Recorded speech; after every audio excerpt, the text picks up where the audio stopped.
Hey guys, tonight we are going to peel back the polished veneer of Victorian England. Forget the elegant balls, the witty banter, and the sprawling country estates you see in the period dramas. We are heading to the real London, a place where the air is thick enough to chew into your dinner is, let us just say, a bit of a lottery. Honestly, surviving your first meal might be the biggest challenge. This is not a story of lords and ladies. It is a journey into the grimy, gritty, and often disgusting world of what the average person actually ate. So, before you get comfortable, take a moment to like the video and subscribe, but only if you genuinely enjoy what I do here. It is always a treat to see where everyone is tuning in from. So let me know in the comments your city and what time it is for you right now. Now, dim the lights, maybe turn on a fan for that soft background hum, and let us ease into tonight's journey together. Close your eyes for a moment. Feel the ground beneath your feet change. It is no longer the familiar floor of your room, but something uneven, damp, and hard. Cobblestones. You have arrived. The first thing you notice is not what you see, but what you smell. It is a complex, layered scent, and none of it is pleasant. There is the sharp, sulfurous bite of coal smoke, clinging to the back of your throat. Underneath that is the damp, earthy smell of the river, mixed with something vaguely organic and deeply unsanitary. And woven through it all is the pervasive odor of horses, their sweat, their breath, and the inevitable evidence of their passage left steaming on the streets. You instinctively pull the collar of your thin, probably damp, coat a little tighter. You are standing on a street corner in the heart of the 19th century world, London. This is not the London of postcards.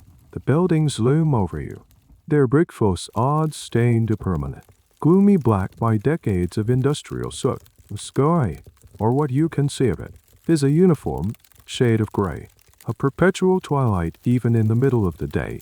This is the direct result of the Industrial Revolution, a mainstream historical fact we all learn in school. Britain was the workshop of the world, and London was its engine room. But all that progress, all those factories churning out goods, also churned out a constant stream of smoke and pollution that settled over the city like a suffocating blanket. This leads to one of London's most infamous and frankly bizarre features, the pea soup fog. This is not the gentle, romantic mist you might imagine. It is a thick, yellowish, acrid smog, so dense that you cannot see more than a few feet in front of you. It is a literal pea soup of water vapor, coal particles, and chemical fumes. You can feel its gritty texture on your tongue, taste its metallic tang. People would get lost just trying to cross the street. Policemen would have to guide traffic with flaming torches. It is a strange, almost surreal environment. And it is inside this pea souper that you are supposed to find something to eat. A free, lung-outing souvenir, courtesy of progress. You are just one of millions. The city's population has exploded, with people flooding in from the countryside looking for work. They live crammed into sprawling slums, in hastily built houses with little to no sanitation. This rapid, chaotic urbanization is the backdrop for our story. It created a massive, captive market of hungry people, and a system of food production and distribution that was completely overwhelmed and unregulated. As you stand there, taking it all in, you realize the noise is as overwhelming as the smell. The clatter of iron-rimmed carriage wheels on the cobblestones, the distant, rhythmic clang of factory machinery, the shouts of street vendors, the murmur of 1,000 private conversations blending into a constant, low roar. It feels chaotic, vibrant, and deeply intimidating. Historians and sociologists still debate the psychological impact of this sensory overload on the Victorian city dweller. Did they become desensitized to the filth and noise, accepting it as the price of modernity? Or was there a constant, low-level anxiety humming beneath the surface of daily life, a feeling of being perpetually unwell? We cannot know for sure, but as you stand here, a stranger in this strange land, you can feel that anxiety creeping in. Your stomach rumbles. It is not just a sign of hunger, but a premonition. The real adventure, finding a meal that will not make you sick, is about to begin. And in this city, that is a taller order than you can possibly imagine. That rumble in your stomach is a demanding, insistent reminder of why you are here. You need to eat. But before you can take a single step towards a market or a food stall, that smell forces its way back into your awareness. It is not just a background note. It is the main event. You realize that to understand the food of this era, you first have to understand the air it was cooked and eaten in. So, let us hold our breath, metaphorically speaking, and break down this unique urban perfume. The top note, sharpened, ever-present, is coal. This is the scent of the Industrial Revolution. Every factory chimney, every home fireplace, every steam engine is belching out thick, greasy, black smoke. It does not just dissipate. It hangs in the heavy, damp air and settles on every surface. Run your finger along a wrought iron fence, and it comes away black. The laundry hanging on lines in cramped backyards is never truly white.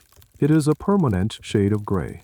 You can feel the soot in your lungs, a fine powder coating your insides with every breath. It is the smell of progress, of power, of an empire being forged in fire. But it is also the smell of a city slowly choking itself. Underneath the coal is something more organic, more earthy. The horse. Before the automobile, the horse was the engine of London. Thousands upon thousands of them. They pull carriages, omnibuses, delivery carts, everything. The sound of their iron-shod hooves on the cobblestones is the city's constant rhythm section. But with that many animals comes an astonishing amount of waste. Historians estimate that London's horses produced over 1,000 tons of manure every single day. Now, try to picture that. Piles of it, steaming on the streets. On a dry day, it turns to dust and blows into the air. On a wet day, it becomes a slick, treacherous slurry. This created a rather unique and frankly grim profession, the crossing sweeper. These were often children, desperately poor, who would stand at busy intersections with a broom. For a halfpenny, they would sweep a clean path through the mud and manure for you to cross the street without soiling your boots or the hem of your long coat. It is a small, sad detail that tells you everything you need to know about the street-level reality of this world. Finally, we get to the base note, the one that anchors all the others. It is the smell of the River Thames. The great river that flows through the heart of the city is also its great open sewer. Everything goes into the Thames. Industrial waste from tanneries, slaughterhouses, and dyeworks pours directly into the water, staining it with unnatural colors. And, of course, there is the human waste from a population of millions living with primitive, overflowing cesspits or no sanitation at all. The river is a slow-moving soup of filth. In the heat of summer, the smell becomes so overpowering that it is given a name, the Great Stink. We will get to that later. For now, you just need to know that the smell of decay and disease is a permanent part of the city's atmosphere, rising from the water and creeping through the streets. So, there you have it. Coal, manure, and the river. This is the air you breathe. And here is a question that academics still ponder. How did people live with this? Were they so accustomed to the stench that they became nose blind to it, simply accepting it as the natural smell of a city?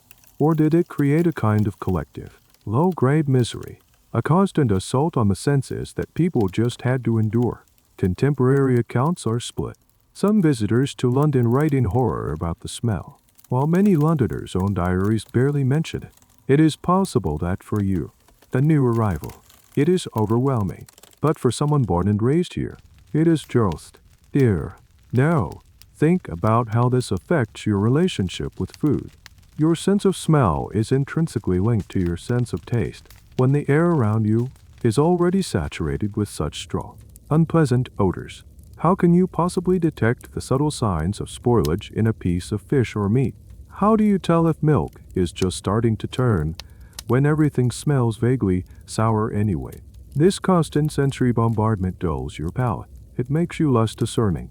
It makes it easier for unscrupulous sellers to pass off low quality, or even rotten, goods. The very air of Victorian London is an accomplice in the story of its terrible food. It masks the warnings your nose should be giving you, leaving you vulnerable. You take another shallow breath. The gritty, complex air filling your lungs. There is no escaping it. You just have to push through it. Your first task is to find your lodgings, the small, rented room that will be your home. And inside that room, you will find your kitchen, or what passes for one. Pushing open the creaky door to your lodging, you are greeted not by a welcoming space, but by a wall of damp, chill air. You have found a room in a tenement building, a tall, narrow house crammed with other families, all sharing thin walls and a general air of quiet desperation. Your space is small, so small, in fact, that you can almost touch both walls if you stretch your arms out.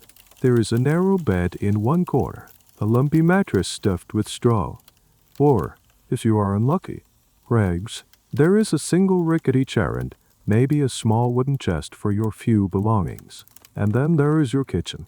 Let us be generous with the term. It is not a separate room. It is a corner of your one-room existence, defined by a small, cast-iron fireplace set into the wall. This is the heart of your home. It is your source of heat, your source of light after the sun goes down, and most importantly, your only means of cooking. There is a grate for holding coal, which you have to buy and lug up several flights of stairs yourself, and maybe a hook swinging over it where you can hang a pot. That is it. No oven, no countertop space for preparing food, no sink with running water. Any water you need has to be hauled in a bucket from a communal pump in the courtyard below, a pump often located perilously close to the communal privy. You look around for your pantry, your larder, your food storage, and you find nothing. There is a small, open shelf on the wall. That is your storage. On it might sit a small sack of flour, a tin of tea, a jar of sugar, and maybe a crust of bread wrapped in a cloth. This is not because you are a minimalist. It is because you have no way to keep food fresh. There is no refrigeration.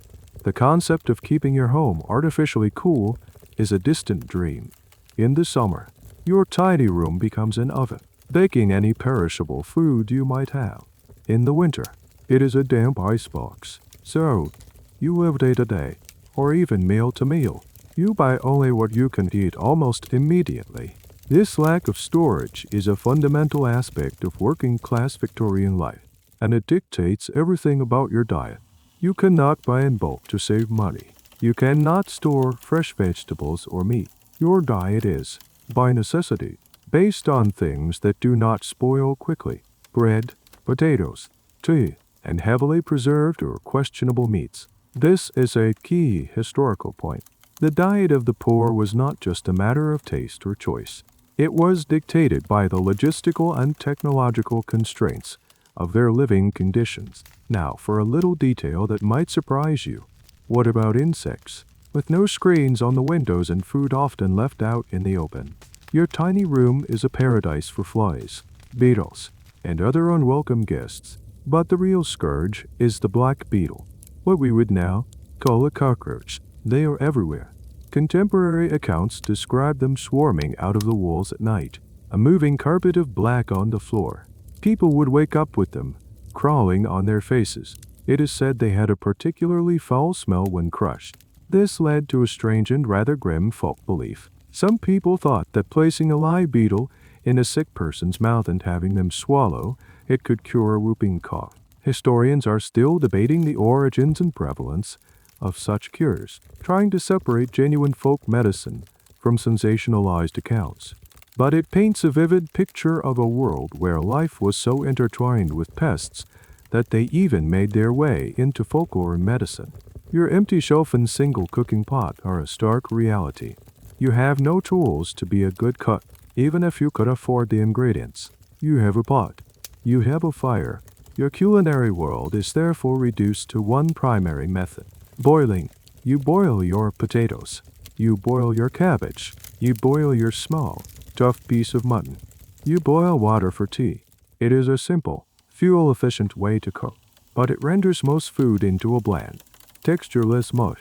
The vibrant flavors and nutrients of fresh vegetables are leached out into the water, which is often just thrown away. You stare at that empty fireplace, the vacant hook, the bare shelf. Hunger is a practical problem, and you have almost no tools to solve it. Your home is not a sanctuary from the harsh city outside. It is just a slightly more private version of it. Cramped, unsanitary, and ill-equipped to eat. You have to go back out there, into the noise and the smell, and buy something cheap that you can carry back up those stairs and boil in your one pot. The most basic, fundamental food item you will need is bread. It will be the foundation of almost every meal, and you are about to discover that even something as simple as a loaf of bread is not what it seems. With the pressing need for something, anything, to fill your stomach, you head out to buy the most essential staple of the Victorian diet, bread. It is the one thing you will eat every single day, the bedrock of your nutrition. You imagine a warm, crusty loaf, maybe not perfect, but at least honest and filling. That illusion is about to be shattered. You find a small bakery, its window displaying rows of loaves. The thing that strikes you immediately is how incredibly white they are.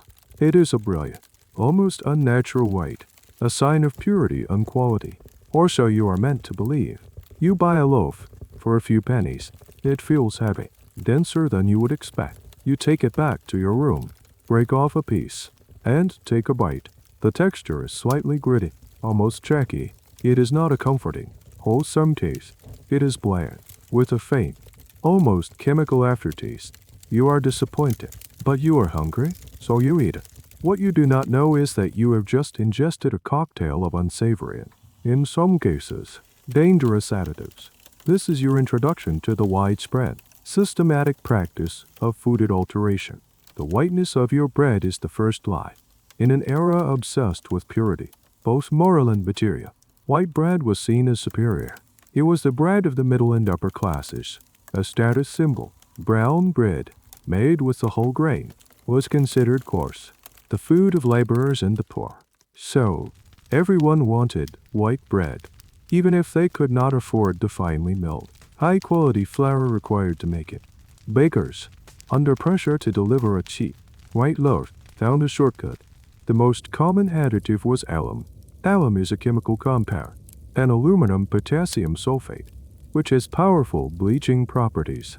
A small amount added to the dough would whiten inferior, grayish flour, making it look like the expensive stuff. It also allowed the dough to absorb more water, making the resulting loaf heavier. This was great for the baker.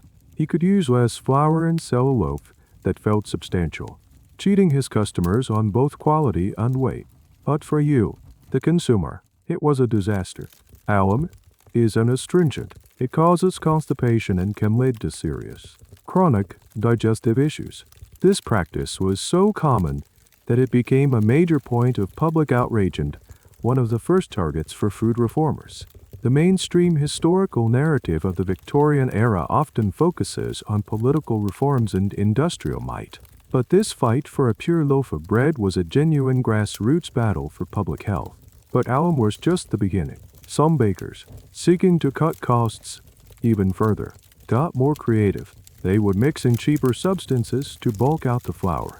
Chalk powdering ground up, dry beans were common extenders. They added weight and volume, but no nutritional value. And then there were the truly shocking additions.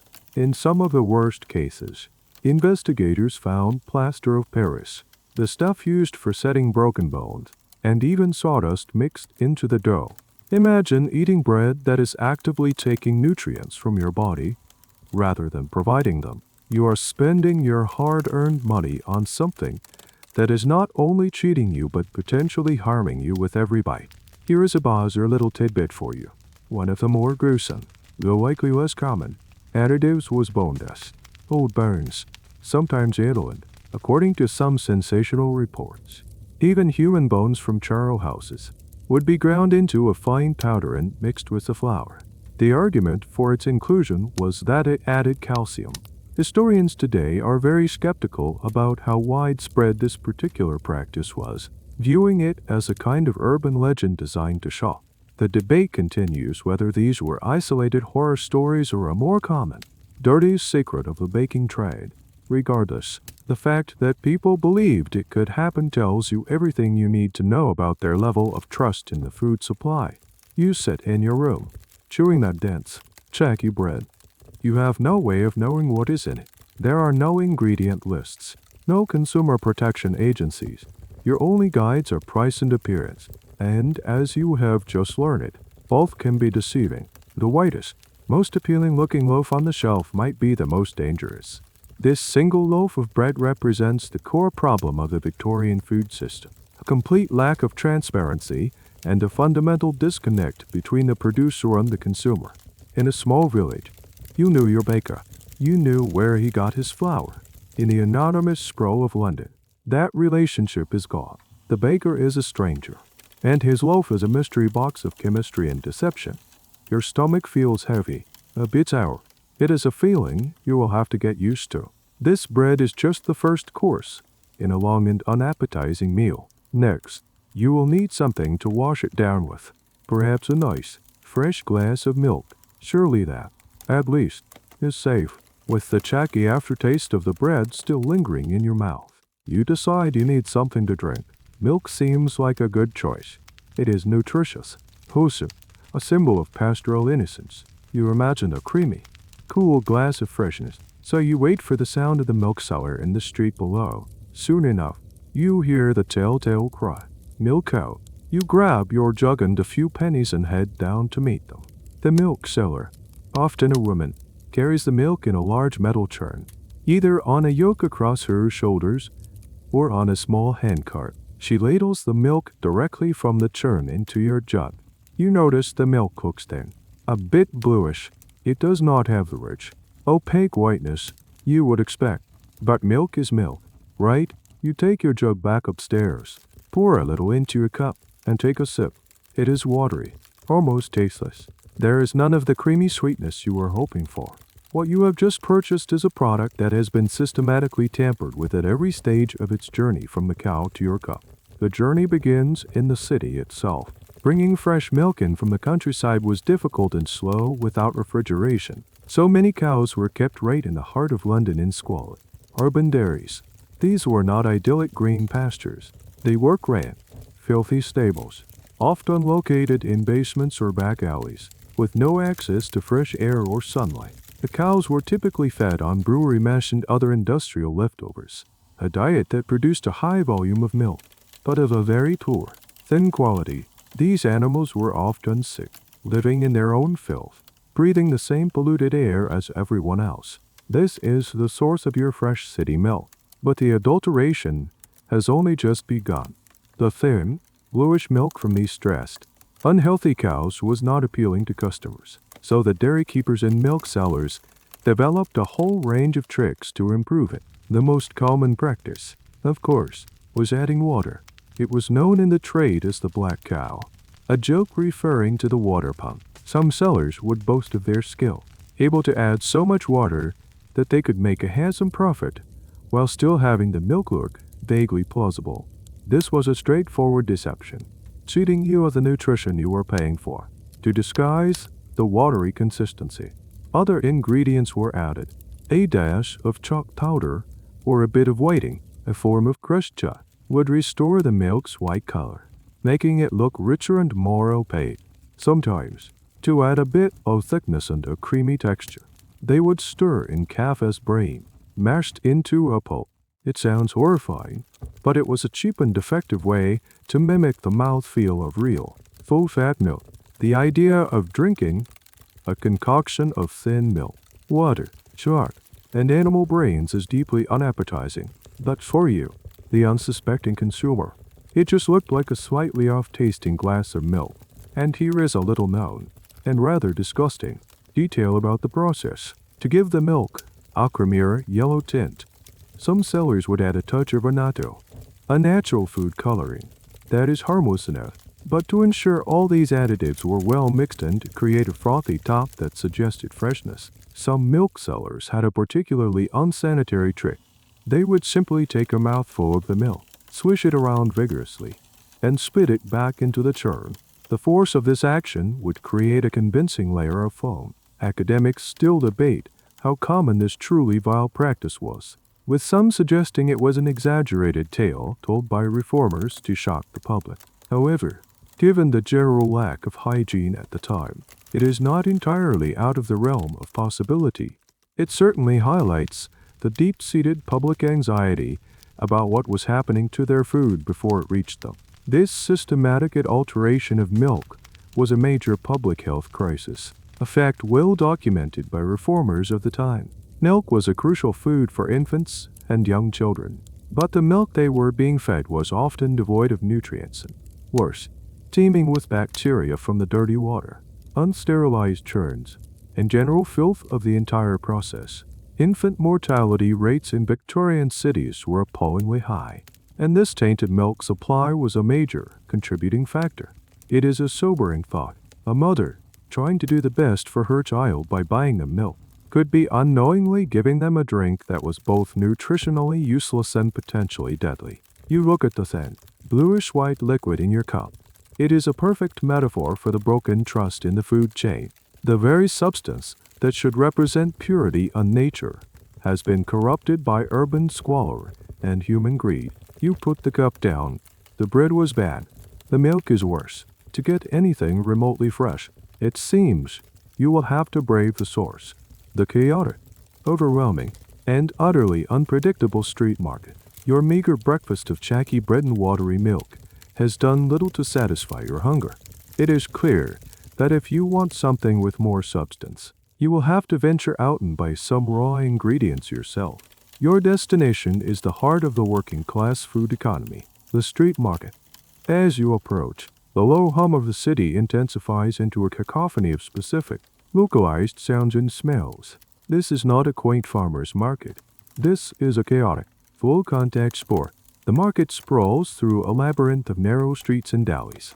There are no designated stalls, just a jumble of carts, barrows, and blankets laid out on the grimy cobblestones. The first thing that hits you is the noise. The cries of London, the rhyming, melodic calls of the sailors, echo off the brick walls. Fine ripe strawberries, a penny a pottle. Oysters, a penny a dozen. Who will buy my sweet lavender? Each seller has a unique, bellowing chant designed to cut through the din and catch your ear. Their voices mingle with the chatter of haggling shoppers, the rumble of carts, and the occasional squawk of a live chicken protesting its fate. You push your way into the throng. The crowd is dense, a moving mass of bodies. You have to jostle for space, keeping a hand on your pocket to guard your few pennies. The ground underfoot is a testament to the day's commerce. It is littered with discarded outer cabbage leaves, onion skins, fish scales, and mud, all trampled into a slippery, organic pulp. You have to watch where you step, not just to avoid the muck, but also the occasional pile of horse manure from the delivery carts. There are no sanitation crews here, no health inspectors. The market simply exists. A raw, unregulated ecosystem of trade. You see vendors selling everything imaginable. There are pyramids of vegetables, mostly root vegetables that travel well. Potatoes, turnips, carrots, and onions. They are all covered in a layer of dirt, which is actually a good sign. It means they have not been washed in the filthy city water yet. You see women selling watercress from baskets, a popular grain believed to have health-giving properties. It was often harvested from the very same rivers and streams that carried the city as sewage. But nobody talks about that. Then there are the sounds and smells of the live animals. Chickens and ducks are crammed into wooden cages. A customer points, the seller reaches in, and the transaction is followed by a brief, violent flurry of feathers and the final squawk. It is brutal, but it is the only guarantee of freshness you are going to get. Nearby, a man sells rabbits, their limp bodies hanging from a pole slung over his shoulder. This is a common sight and a key source of protein for the working class. This direct, unshielded view of the food chain is a mainstream part of Victorian life. There is no sanitized plastic wrap here. The line between live animal and dinner is very, very short. As you navigate the chaos, you stumble upon a more curious trade. A man stands by a small cart with a steaming pot, selling sheep's trotters. These boiled sheep's feet are a cheap, gelatinous snack. Next to him, a woman sells faggots, which are not bundles of wood, but meatballs made from leftover pig parts, heart, liver, fatty bits, all minced together, wrapped in coal fat, and baked. They are intensely savory and incredibly cheap.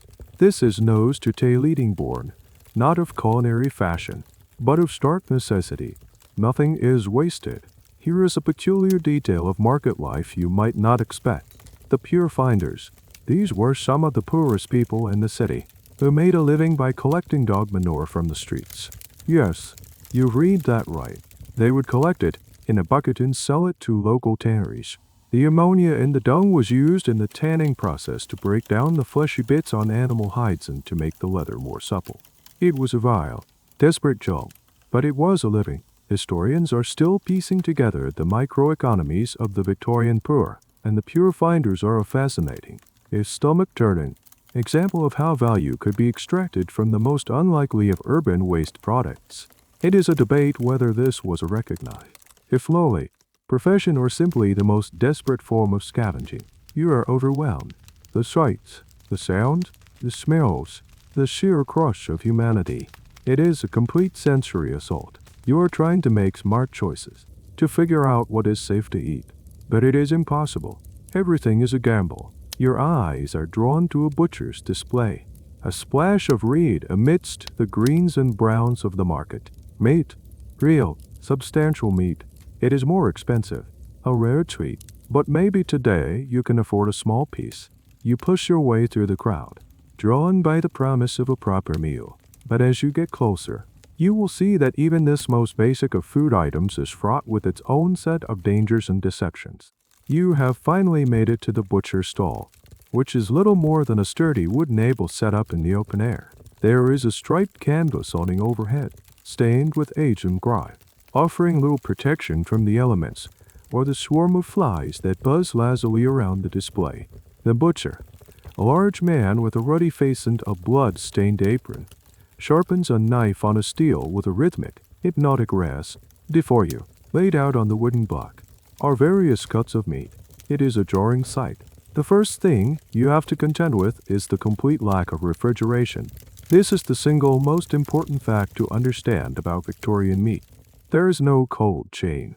The meat you see was from an animal slaughtered nearby, possibly just hours ago in a back alley abattoir, and it is now sitting out in the open. Whatever the weather, on a cool day, this might be manageable. On a warm day, the clock is ticking. The process of decay begins almost immediately. The flies buzzing around are not just an annoyance. They are a clear and present sign of what is happening on a microbial level. You look closer at the meat. Some of it looks reasonably fresh, a deep, rich red. Other pieces have a slightly grayish or greenish tinge around the edges. The butcher, seeing you hesitate, might give a piece a strategic wipe with a damp, greasy cloth to make it look a bit fresher, a bit shinier. Your nose, already dulled by the general stench of the market, struggles to pick up the subtle, sour scent of spoilage. You have to rely on your eyes and the butcher's word. And you know from your experience with the bread and milk that a seller's word is not worth much. This lack of refrigeration led to some common practices that seem strange to us today. Meat was often sold high, or game Y, which was a polite euphemism for being slightly decomposed. A certain segment of the upper classes actually preferred this flavor, particularly for game birds, which were often hung until they were teetering on the edge of rotten. For the working class, however, it was not a choice. You bought what you could afford, and older meat was cheaper. The solution to its questionable state was simple: cook it to death. Any off flavors would be masked by strong sauces or spices, if you could afford them, or simply overpowered by the process of long, hard boiling. This is a key reason why so much Victorian cooking, especially for the poor, involved stews and boiling. It was a way to make old, tough, and potentially spoiled meat edible. Now, here is a truly bizarre and slightly unsettling fact about the meat trade of the time. Because fresh meat was a luxury, many working-class families bought what was known as slink meat. Slink meat was a term for meat from stillborn cows or from calves that had been removed from a slaughtered pregnant cow. It was incredibly cheap, but it was also pale, gelatinous, and had very little nutritional value. Worse still was stinking meat, which was meat from animals that had died of disease. It was illegal to sell this, but in the unregulated chaos of the slums, it was a common practice. Butchers would buy diseased carcasses for next to nothing, cut away the most obviously sick-looking parts, and then use powerful marinades of vinegar and spices to disguise the taste and smell of the tainted flesh. There is a continuing debate among historians about the scale of this trade in diseased meat. Was it a rampant, unchecked crisis, or was it confined to the most unscrupulous sellers in the very poorest neighborhoods? The truth is likely somewhere in the middle, but the fear of it was very real for the people living at the time. You eye a small, dark-looking piece of beef. It is one of the cheaper cuts. You ask the price. The butcher names a figure that is still a stretch for your budget.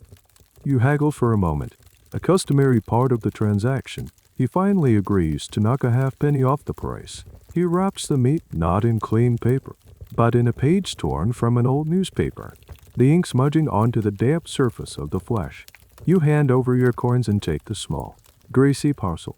You hold it in your hand. It feels heavy, substantial. For a moment, you feel a sense of triumph. You have successfully navigated the market and bought yourself a piece of real meat. But as you turn to leave, a wave of uncertainty washes over you. What animal did this really come from? Was it healthy?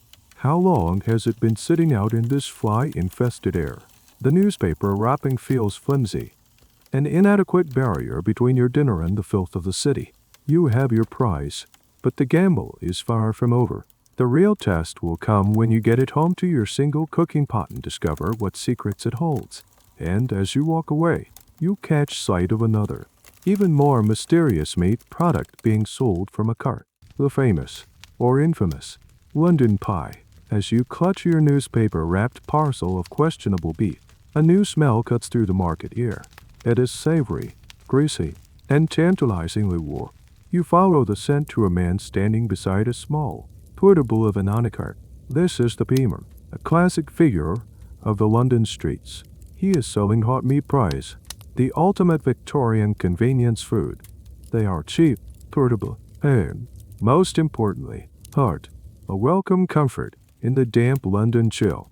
The Beamer deftly pulls a small, golden-crusted pie from his oven and offers it to a customer, steam wafting from its top. For a moment, you are tempted. It smells so much better than the raw, cold lump of meat in your hand.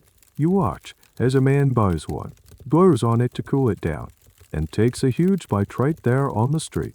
It is a complete, self-contained meal. But then, a flicker of suspicion, born from your recent experiences, stops you. You look at the pies, nestled in their neat rows. The crust is a perfect, uniform, golden brown. But what is inside? That is the great, unanswered question of the London meat pie. The contents of these pies were a source of constant speculation, dark humor, and genuine fear for Victorians. The joke, immortalized in the tale of Sweeney Todd, the demon barber of Fleet Street, was that they might contain human flesh. While that was pure fiction, the reality was not much more comforting. The filling was simply labeled meat, a term used with the broadest possible interpretation. The cheap price of the pies was the biggest clue that the contents were not prime cuts of beef or lamb. So, what was really in them? The base was often scraps and trimmings swept up from the floors of butcher shops. Bits of fat, gristle, and sinew, all minced together. To this, they would add cheaper filler meats. Horse meat was common, as old horses were plentiful and cheap. But the truly adventurous pie makers would use whatever they could get their hands on. Stray cats and dogs from the neighborhood were rumored to be a key ingredient. This belief was so widespread that people would jokingly refer to the pies as moggy pies. Moggy being slang for a cat. This brings us to a specific, and rather grim, detail of the pie-making industry. The use of something called cat's meat. This was not a euphemism. It was a real product. Men known as cat's meat men would walk the streets with skewers of cooked horse flesh, selling it as food for household pets.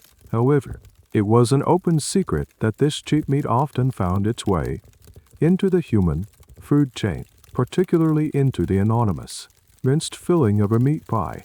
The mainstream historical consensus is that this diversion of pet food into human food was a very real part of the shadow food economy. The debate among historians, however, is about the prevalence. Was every street pie a lottery of mystery meats? Or were there honest pie men who used legitimate, if humble, ingredients like mutton and beef trimmings? It is likely a spectrum. Some sellers probably took pride in their product, while others were ruthless opportunists. The problem for you, the consumer, is that there was no way to tell the difference. There were no health codes for street vendors, no ingredient labels. The P&S cart was a black box. You paid your penny and you took your chances. Let us consider the crust. You might think that, at least, was safe, but even the pastry held secrets. To make it rich and flaky on a budget, pie makers used the cheapest fats available.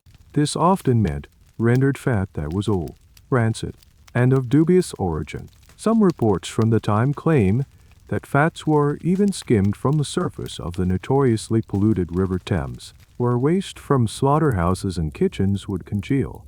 This sounds almost too disgusting to be true, and its veracity is a point of academic contention. Some scholars argue it is an example of sensationalist journalism from the period, designed to horrify middle-class readers. Others maintain that in a city where every form of waste was scavenged and monetized, it is not entirely implausible. You look from the P&S steaming cart back to your own sad-looking piece of meat. Suddenly, your purchase feels a little more secure. At least you can see what it is. More or less, you can take it home, inspect it, and cook it yourself. The pie is a complete unknown. It might be a delicious, savory treat. It might be made of old horse, rancid fat, and a neighborhood cat. It might give you a satisfying lunch, or it might give you a severe case of food poisoning. The risk is too great. You decide to stick with the devil you know. You turn away from the P&S tempting offer and continue your journey through the market, your mind now buzzing with a new level of paranoia. Every food item seems to have a dark, hidden story. As you push through the crowd, you see another vendor selling a local delicacy that looks even more alien and intimidating than the mystery pies. It is a food that would become an icon of London's East End. Jelly deals.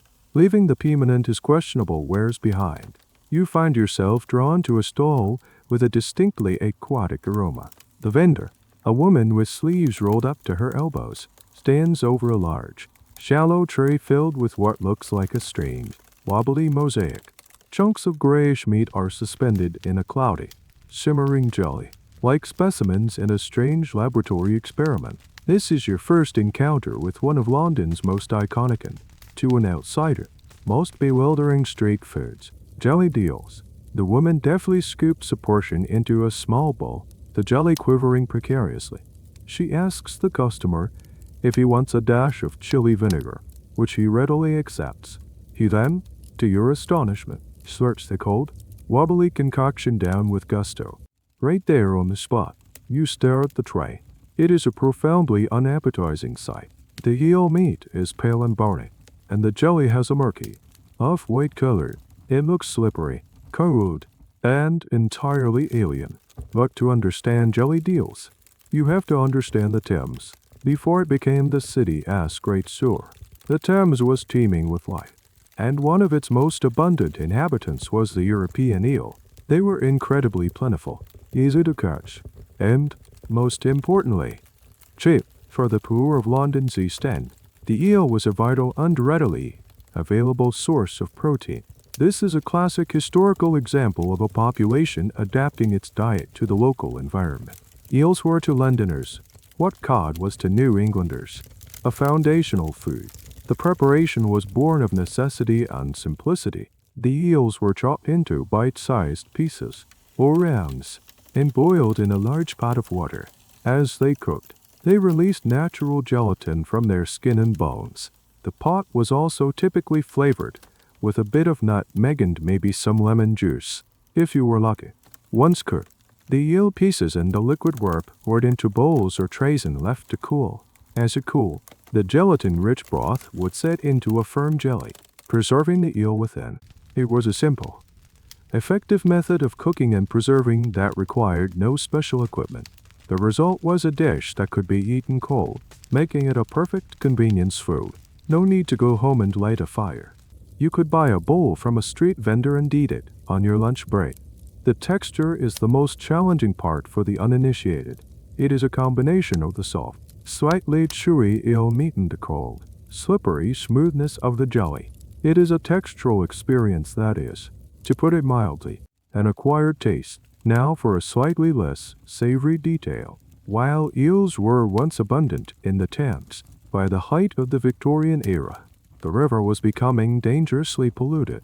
The same industrial waste and sewage that created the Great Stink were also devastating the river's ecosystem. Eels are famously hardy creatures, able to survive in conditions that would kill most other fish. But even their numbers began to decline. This created a supply problem. So where did the eels for London's insatiable appetite come from? Many were imported, particularly from Holland. Large Dutch eel barges, known as schuitjes, would moor in the Thames, serving as floating warehouses for live eels, ensuring a steady supply for the city's pie and mash shops. Historians are still debating the health implications of eating eels from the polluted Thames during this period. Were the eels absorbing the heavy metals and toxins from the water? Almost certainly. To what extent did this contribute to the chronic health problems of the populace? It is hard to say definitively, as people were exposed to so many environmental hazards at once. But it is safe to assume that a diet heavy in Thames eels was also a diet heavy in whatever poisons the city was dumping into its river. It is a grim thought. The very food that was sustaining the poor was also likely delivering a low dose of toxins with every slippery mouthful. You look at the jellied eels, then at the other offerings at the market. You see piles of turnips, cabbages, and potatoes. These seem safer. They grew in the ground, far from the city as filth. Surely, a simple meal of boiled vegetables would be a clean, wholesome choice. You decide to bypass the eels and spend your remaining pennies on a few potatoes and a small, sad-looking cabbage. It feels like a sensible, cautious decision. You are choosing the boring but safe option. However, you are about to learn that in the Victorian kitchen, even the humble vegetable had its own story of culinary mistreatment. A story that ends not with a bang, but with a bland, watery whimper. Clutching your small sack of potatoes and the slightly wilted cabbage, you feel a small sense of relief. You have avoided the mystery pies and the wobbly eels. You have honest, earthy vegetables. You imagine a simple but satisfying meal.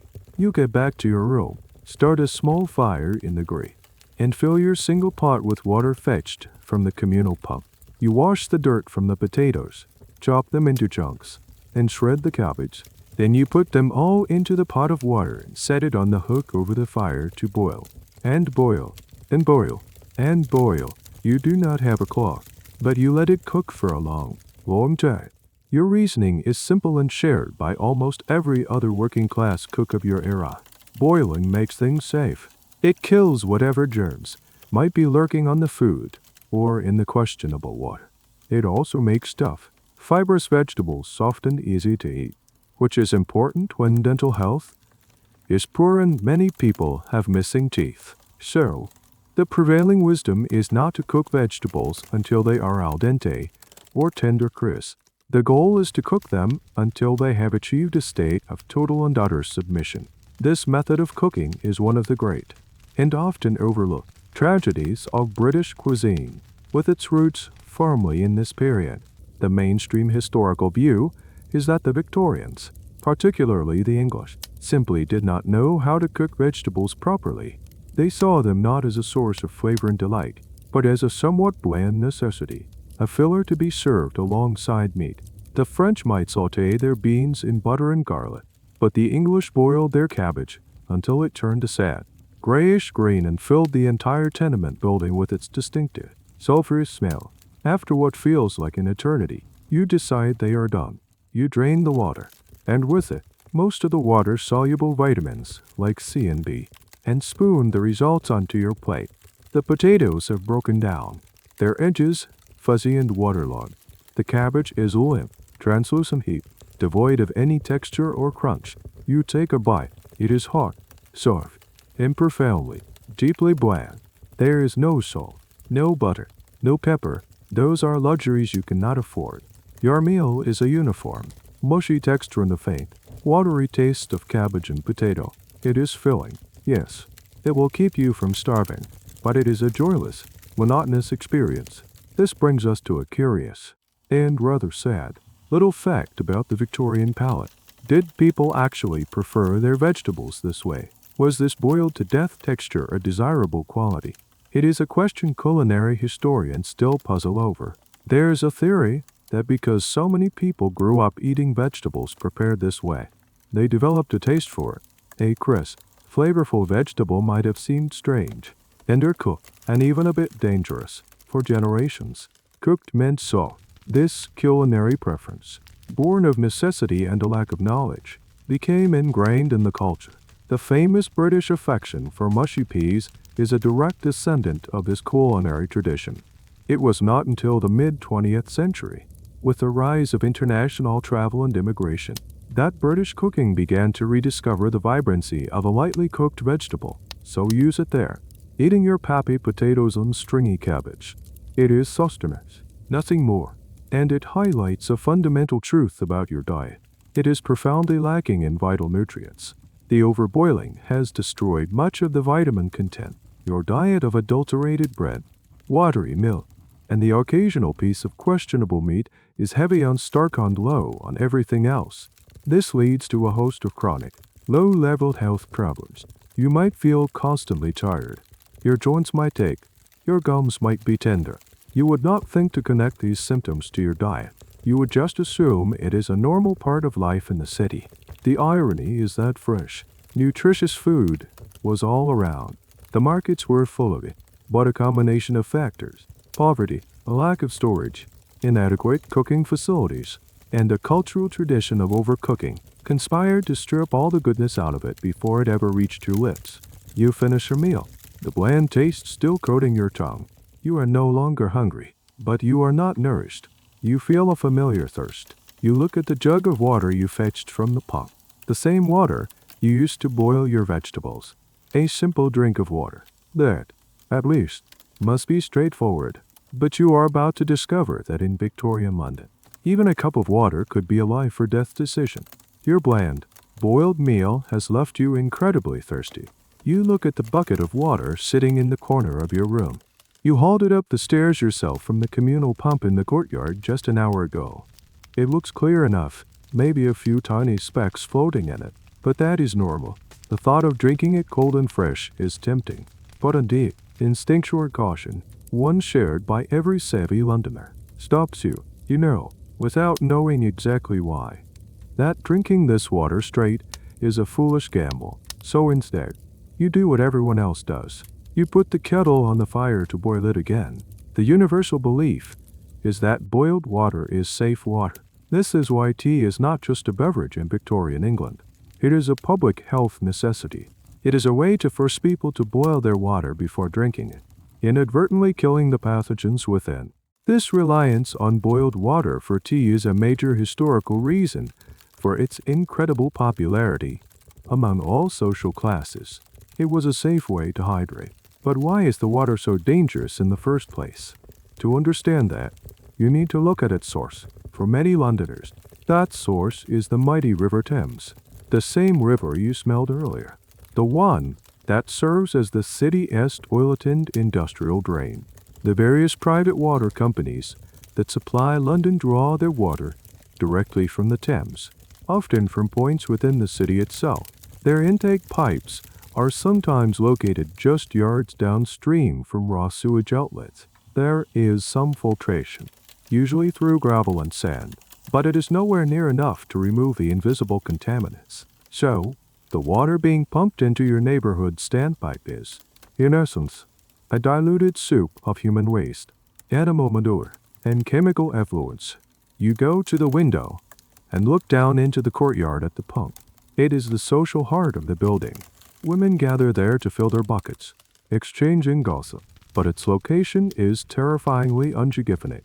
It is often situated just a few feet away from the privy, which is little more than a deep hole in the ground called a cesspit.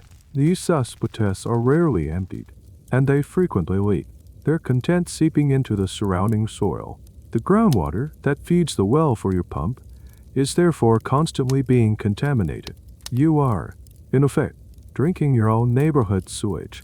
This brings us to the great killer of the Victorian city, cholera. For much of the century, no one understood how it spread. The prevailing theory was the miasma theory. the belief that diseases were spread by bad air or foul smells. It made a certain amount of sense. The smelly street, poorest parts of the city were also the sickest. However, it was wrong. The truth was far more direct and horrifying. Cholera is a waterborne disease caused by the bacterium Vibrio cholerae, which is spread through contaminated feces. When a person with cholera uses the privy, the bacteria seeps into the groundwater, gets into the pulp, and is then ingested by the next person who drinks the water. This leads us to the famous story of Dr. John Snow and the Broad Street pump outbreak of 1854. This is a classic tale of medical detection. During a severe cholera outbreak in the Soho district, Snow, a skeptical physician, did something revolutionary. He mapped the deaths and noticed they were all clustered around one particular public water pump on Broad Street. He investigated and found that the well for this pump was contaminated by a nearby leaking cesspit where a sick baby's diapers had been washed.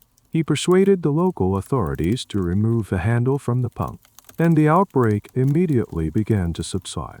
It was a landmark moment, a crucial piece of evidence for the germ theory of disease over the miasma theory. Here is a lesser-known and slightly quirky detail of that investigation. There was a brewery located right next to the pump, but none of the brewery workers got sick. This was initially seen as evidence against Snow's theory, but when he interviewed them, he discovered that they were all given a daily allowance of beer and never drank water from the pump. The process of brewing, which involved boiling the water, had unknowingly protected them. Academics still reference Snow's work as a perfect early example of epidemiology. However, it is worth noting that the medical establishment was very slow to accept his conclusions. The miasma theory remained dominant for years, a powerful reminder of how difficult it can be for a new scientific idea to overturn a long-held belief, even in the face of strong evidence. This debate between contagionists and me, asthmatists, raged for decades. You pour the now boiling water from your kettle into a cup. The steam rises, carrying with it a faint, almost swampy odor. This water is your lifeline and your biggest threat. You know to boil it, but many do not, or cannot. Children, thirsty from playing in the street, might take a quick, fatal drink from the pump. You are safe for now, because you have taken the time and used the fuel to boil it. You decide to make some tea, to mask the flat taste of the boiled water. But as you reach for your little tin of tea leaves, you are about to discover that even this sacred, boiled beverage is not immune from the Victorian culture of adulteration. The act of making tea feels like a small, civilized ritual in your otherwise chaotic day. You have your boiled, safe water. You have a chipped ceramic cup, and you have a small, precious tin of tea leaves. Tea is more than just a drink. It is a mild stimulant, a comfort, a warm punctuation mark in a cold, damp existence.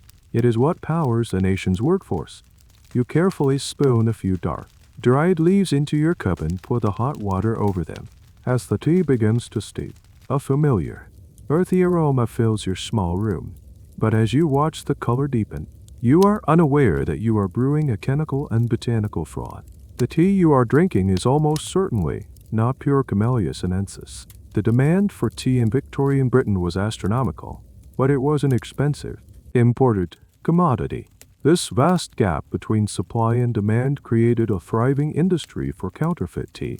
The deception began in China, where the tea was grown, with merchants adding sand, dust, and other substances to increase the weight of the tea chests. But the real artistry of adulteration happened right here in Britain. A common practice was to use exhausted tea leaves. Large institutions like hotels, cafes, and wealthy households would save their used tea leaves. These would then be collected by dealers who would dry them out, revive them with a few clever tricks, and sell them back into the market as fresh tea, to restore the black color of the used leaves. They were often red-eyed using a mixture that included logwood, a type of wood that produces a dark dye, and, more alarmingly, black lead, also known as graphite. This not only gave the leaves a convincing dark sheen but also added to their weight, so your comforting cup of tea might contain a small dose of lead. This red-dyeing and reselling of old leaves was a well-established, if illegal, trade. This is a mainstream historical fact, extensively documented by the same reformers who were investigating bread and milk. They called the counterfeit product immersive. But what if you did not have access to used tea leaves? The counterfeiters had a solution for that. 2. They would simply manufacture fake tea leaves from scratch. The leaves of other native British plants like hawthorn, sloe, or ash were harvested, dried, and sometimes rolled by hand to mimic the appearance of real tea leaves. These were then dyed and mixed in with a small amount of genuine tea to give it a plausible aroma. You, the consumer, would buy a packet of what you thought was tea, but it might be 70% hawthorn leaves and 30% low-quality tea dust. Here is a particularly strange and disgusting tidbit about the tea trade. To add astringency and a dark color to their fake tea, some of the most unscrupulous dealers would add dried sheep's dung. The dung, when dried and crumbled, apparently had a texture and color that could, in the right mixture, pass unnoticed. It sounds like a vile urban legend, but it appears in several contemporary accounts of food adulteration. Whether this was a common practice or rare, extreme example used by reformers to shock the public is still a subject of historical debate. It is hard to imagine anyone knowingly adding such a thing. But in a world where profit was king and regulation was non-existent, the boundaries of what was acceptable were constantly being pushed. And it was not just black tea. The trendy, more expensive green tea was an even bigger target for fraud. To achieve its vibrant green color, manufacturers would dye low-quality black tea using a lethal cocktail of chemicals. The green hue was often uncreated with a compound called Chiles green, a copper arsenite pigment. That is right, arsenic. The same poison used to kill rats was being used to color the tea enjoyed by the fashionable middle and upper classes. They were literally drinking poison for the sake of appearances, a tragic and absurd testament to the Victorian obsession with aesthetics over safety. You take a sip of your tea. It is bitter, astringent, and not particularly pleasant, but it is hot and wet. You have no idea if you are drinking genuine tea, red-eyed leaves, or a clever forgery made of local hedgerow plants and a dash of graphite. The warm feeling in your stomach is comforting, but the thought of what might be lurking in your cup is not. You are trapped. The water is dangerous, so you boil it. The boiled water tastes flat, so you add tea. The tea itself is a lie. Every single step of providing for your own basic needs is a minefield of deception and potential harm. The weak tea gives you a slight buzz, a moment of clarity in the gloom. It is not enough. Life is hard. Hunger is a constant companion, and the world is a bleak, great place. For many, the escape from this reality is not found in a cup of tea, but in a glass of something much stronger. You hear shouting and singing from the pub on the corner, a sound that spills out into the street at all hours. It is a place of temporary joy and long-term despair, a place that runs on London's other great drink. Jim, the weak, possibly fraudulent tea has done little to lift your spirits. As dusk settles, painting the sky in shades of gray and orange soot, the sounds from the street corner grow louder. They roar. Yellow light spills from the windows of the public house, a stark contrast to the gloom of your room. You can hear the murmur of voices, punctuated by bursts of laughter and the occasional rowdy song. This is the Gin Palace, the glittering, gaslit heart of the working class social world. For many of your neighbors, this is their living room, their escape, their solace. Driven by a mix of curiosity and despair, you decide to see what it is all about. Pushing open the ornate, frosted glass doors, you are hit by a wave of heat, noise, and the overpowering smell of stale beer, sawdust, and cheap perfume.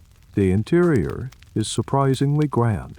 It is all polished mahogany, gleaming brass rails, and huge, ornate mirrors that make the crowded space feel vast and endless.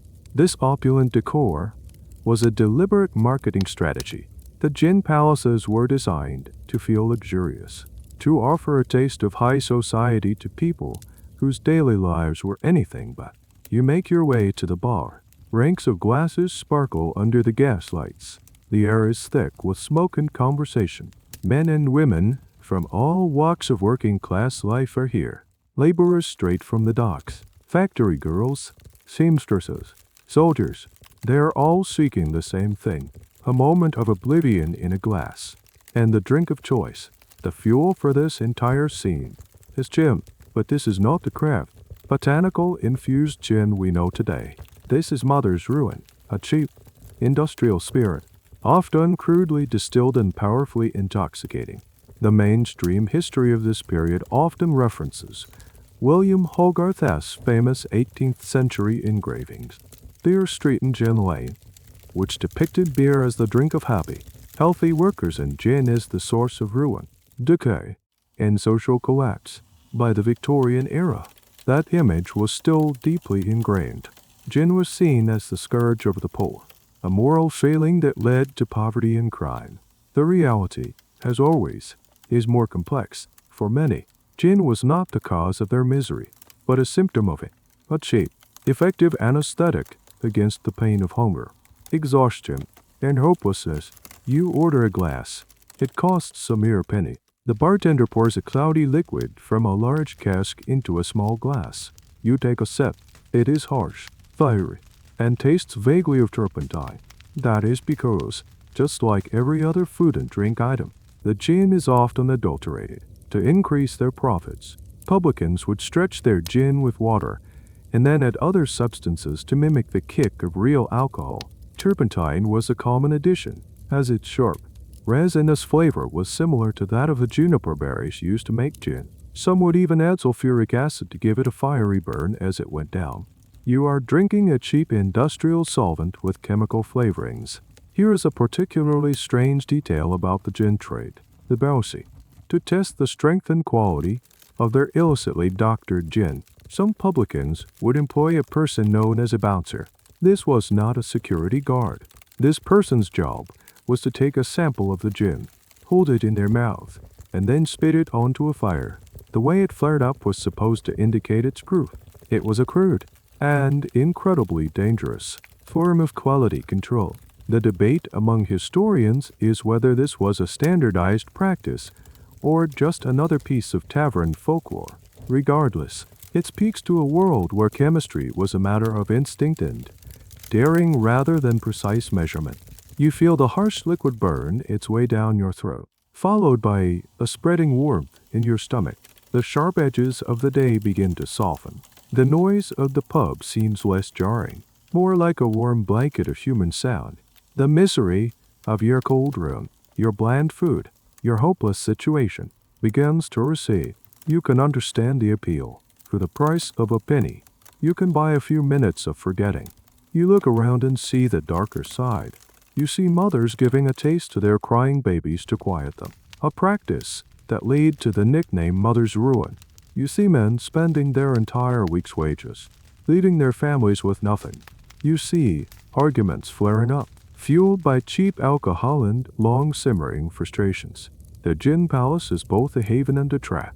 It offers community and escape, but it drains its patrons of their money, their health, and their futures. Finishing your glass, you feel a dizzying rush. The world seems tilted on its axis. You decide one is enough. You push your way back out into the cold night air.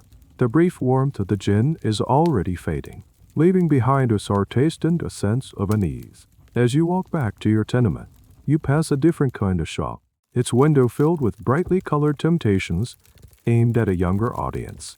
It is a sweet shop, a place of supposed innocence and joy. But you are about to learn that in this era, even a child's candy could be hiding a deadly secret.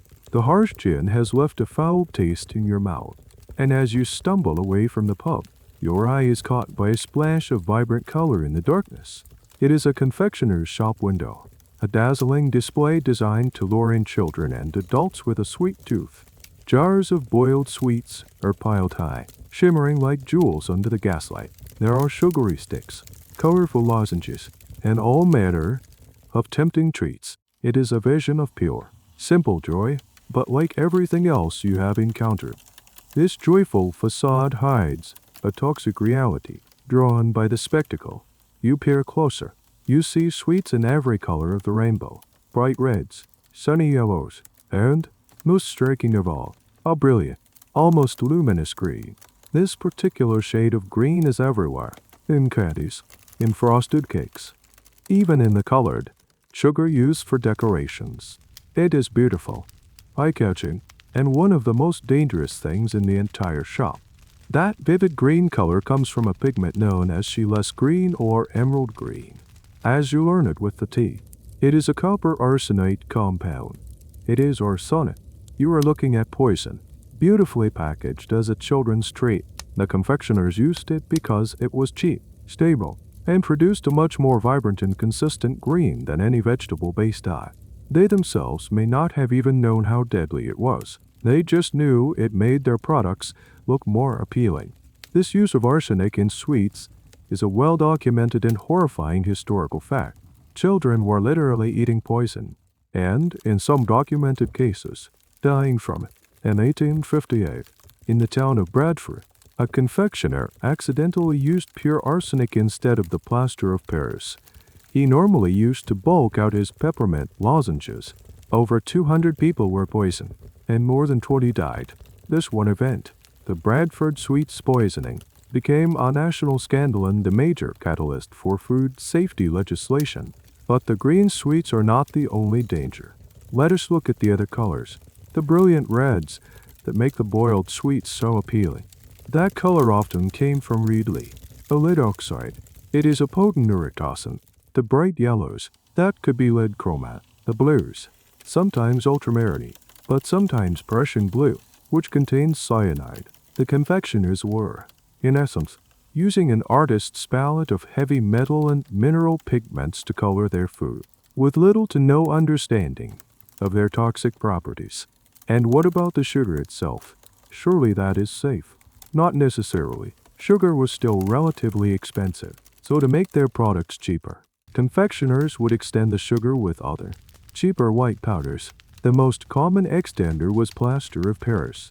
It was white, powdery, and mixed in easily with the sugar. It was also, of course, completely indigestible and could cause serious internal blockages and digestive distress. This brings us to a strange and perhaps counterintuitive detail about the Victorian sweet tooth. Why were people so obsessed with these brightly, almost garishly, colored sweets? Culinary historians and sociologists have a few theories about this. One idea is that in a world that was literally gray and brown, the soot-stained buildings, the smoky skies, the mud-colored streets, these intense, artificial colors were a powerful form of visual escapism. They were a tiny, affordable splash of fantasy in a bleak world. The very artificial was part of the appeal. It was a chemical-fueled dream, the stark contrast to the bland, boiled reality of their daily meals. Whether this was a conscious desire or a subconscious attraction is impossible to say, but the market for these vibrant, toxic treats was enormous. The debate continues among academics about the level of awareness. Did confectioners know they were poisoning their customers? Some of the more unscrupulous ones almost certainly did not care, but many were likely ignorant, operating on traditional recipes and using materials that were readily available and sold to them by chemical suppliers without any warnings.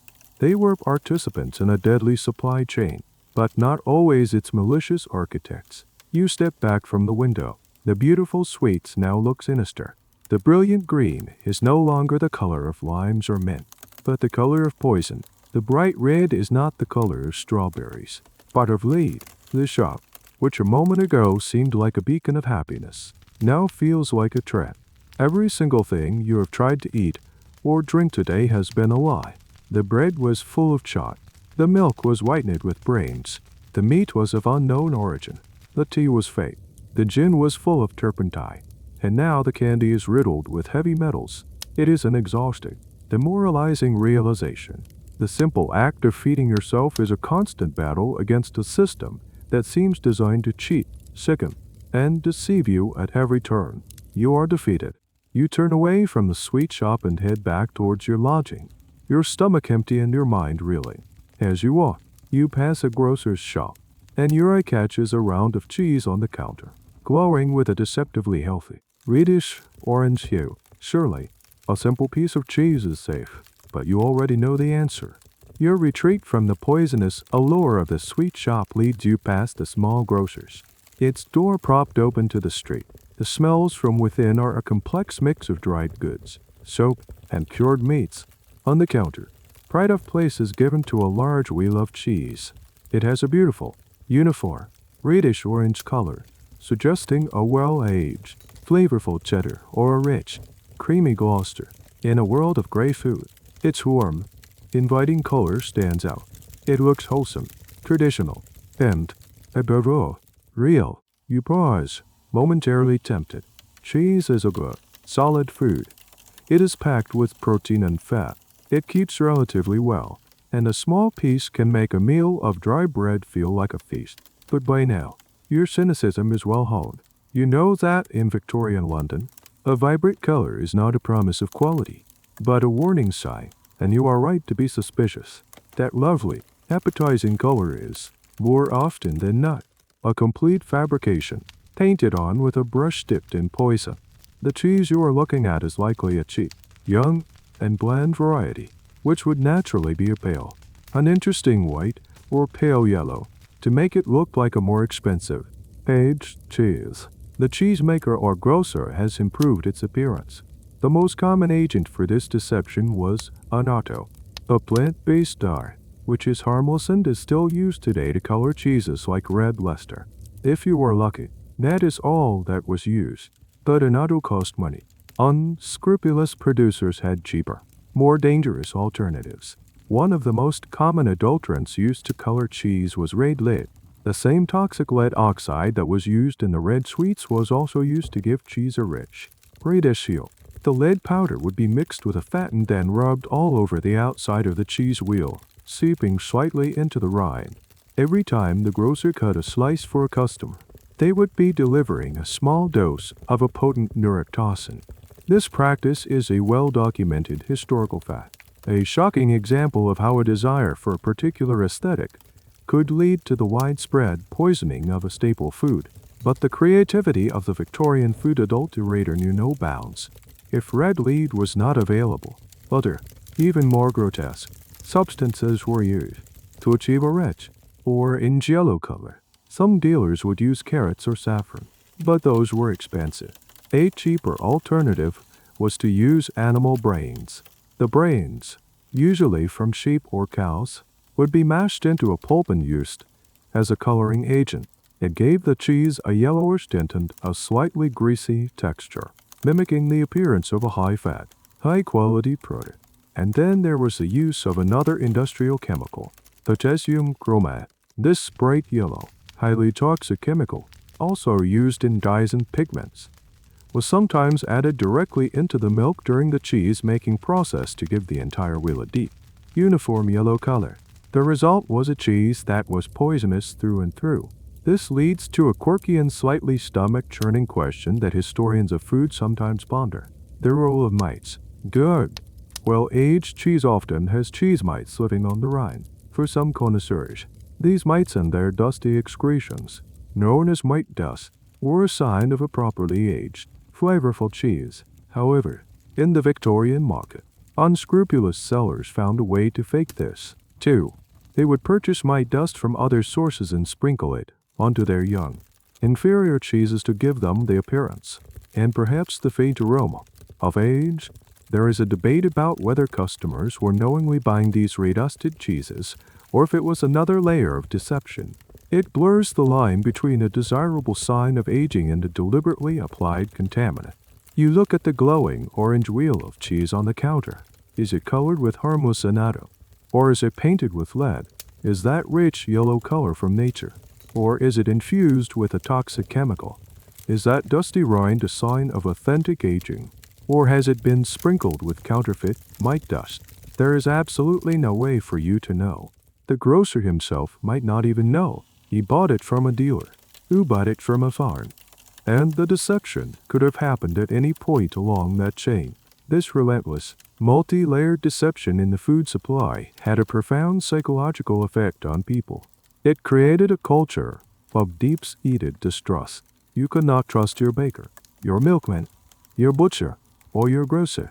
This constant anxiety about food, this low-level fear of being cheated or poisoned, was a background hum to everyday life. It is a side of the Victorian experience that is often lost in the grand narratives of empire and industry. But it was a deeply personal and pervasive reality. You decide against the cheese. The risk is too high, and your appetite for gambling on your own health has vanished. You have now seen the grim reality of food for the masses. But what about the other half? What were the rich eating? Surely their tables, groaning with wealth, were free from this kind of squalor and deception. You are about to take a peek behind the curtain, into the kitchens of the upper classes, and discover a world that is just as strange, if not quite as overtly poisonous. Disheartened by the treacherous landscape of working-class food, you decide to take a walk away from the slums, up the hill towards the grand squares and terraces of the wealthy. Here, the air feels cleaner, the streets are wider, and the silence is a stark contrast to the clamor you have left behind. Through the large, gleaming windows of a townhouse, you catch a glimpse of a dinner party in full swing. The table is a vision of opulence, sparkling crystal, polished silver, and a dizzying array of dishes laid out under the warm glow of a massive chandelier. This, you think, is how food is supposed to be. You have managed to sneak in, not as a guest, but as an invisible observer. You are in the dining room of a prosperous middle-class or upper-class family. The table is groaning under the weight of the food, a style of service known as service à la française, where all the dishes for a course are placed on the table at once in a magnificent, overwhelming display. It is a performance of abundance, a clear statement of wealth and status. But as you look closer at the food itself, you realize that while it is undoubtedly plentiful and made with expensive ingredients, it is also weird.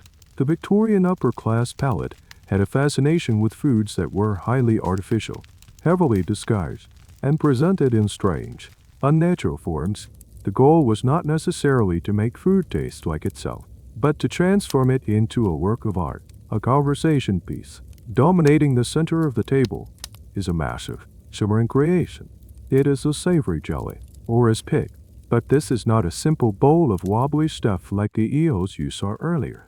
This is an architectural marvel.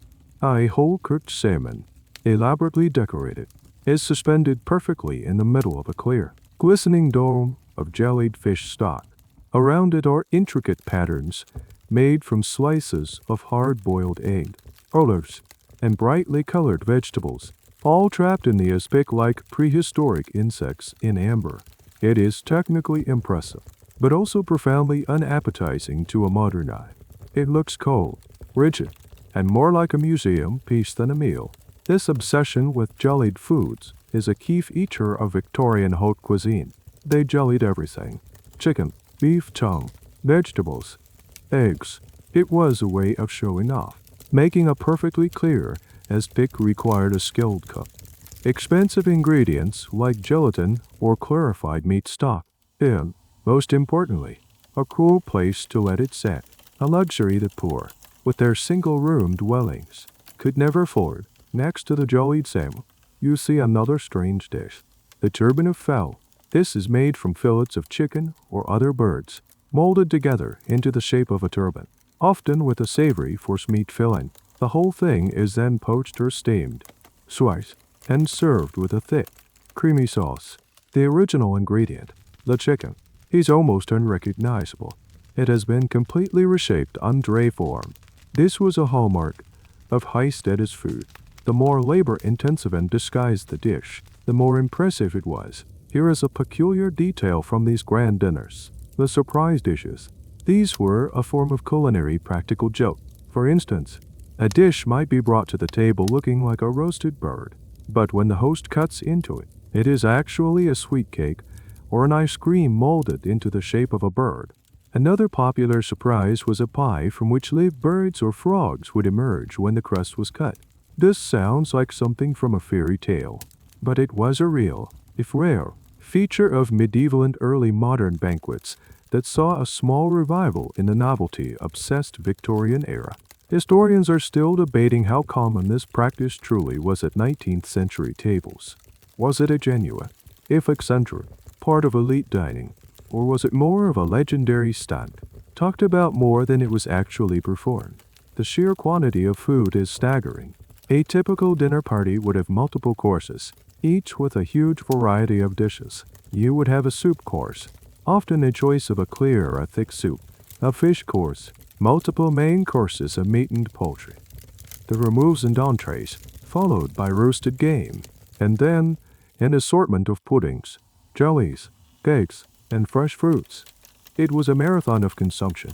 Most guests would only take a small spoonful of each dish, but the display was the point. It was a performance of conspicuous consumption, a term later coined by the sociologist Thorstein Veblen to describe how the rich use lavish spending to signal their social power, while the rich were largely protected from the crude adulterationness of the poor. They bought from more reputable, expensive suppliers.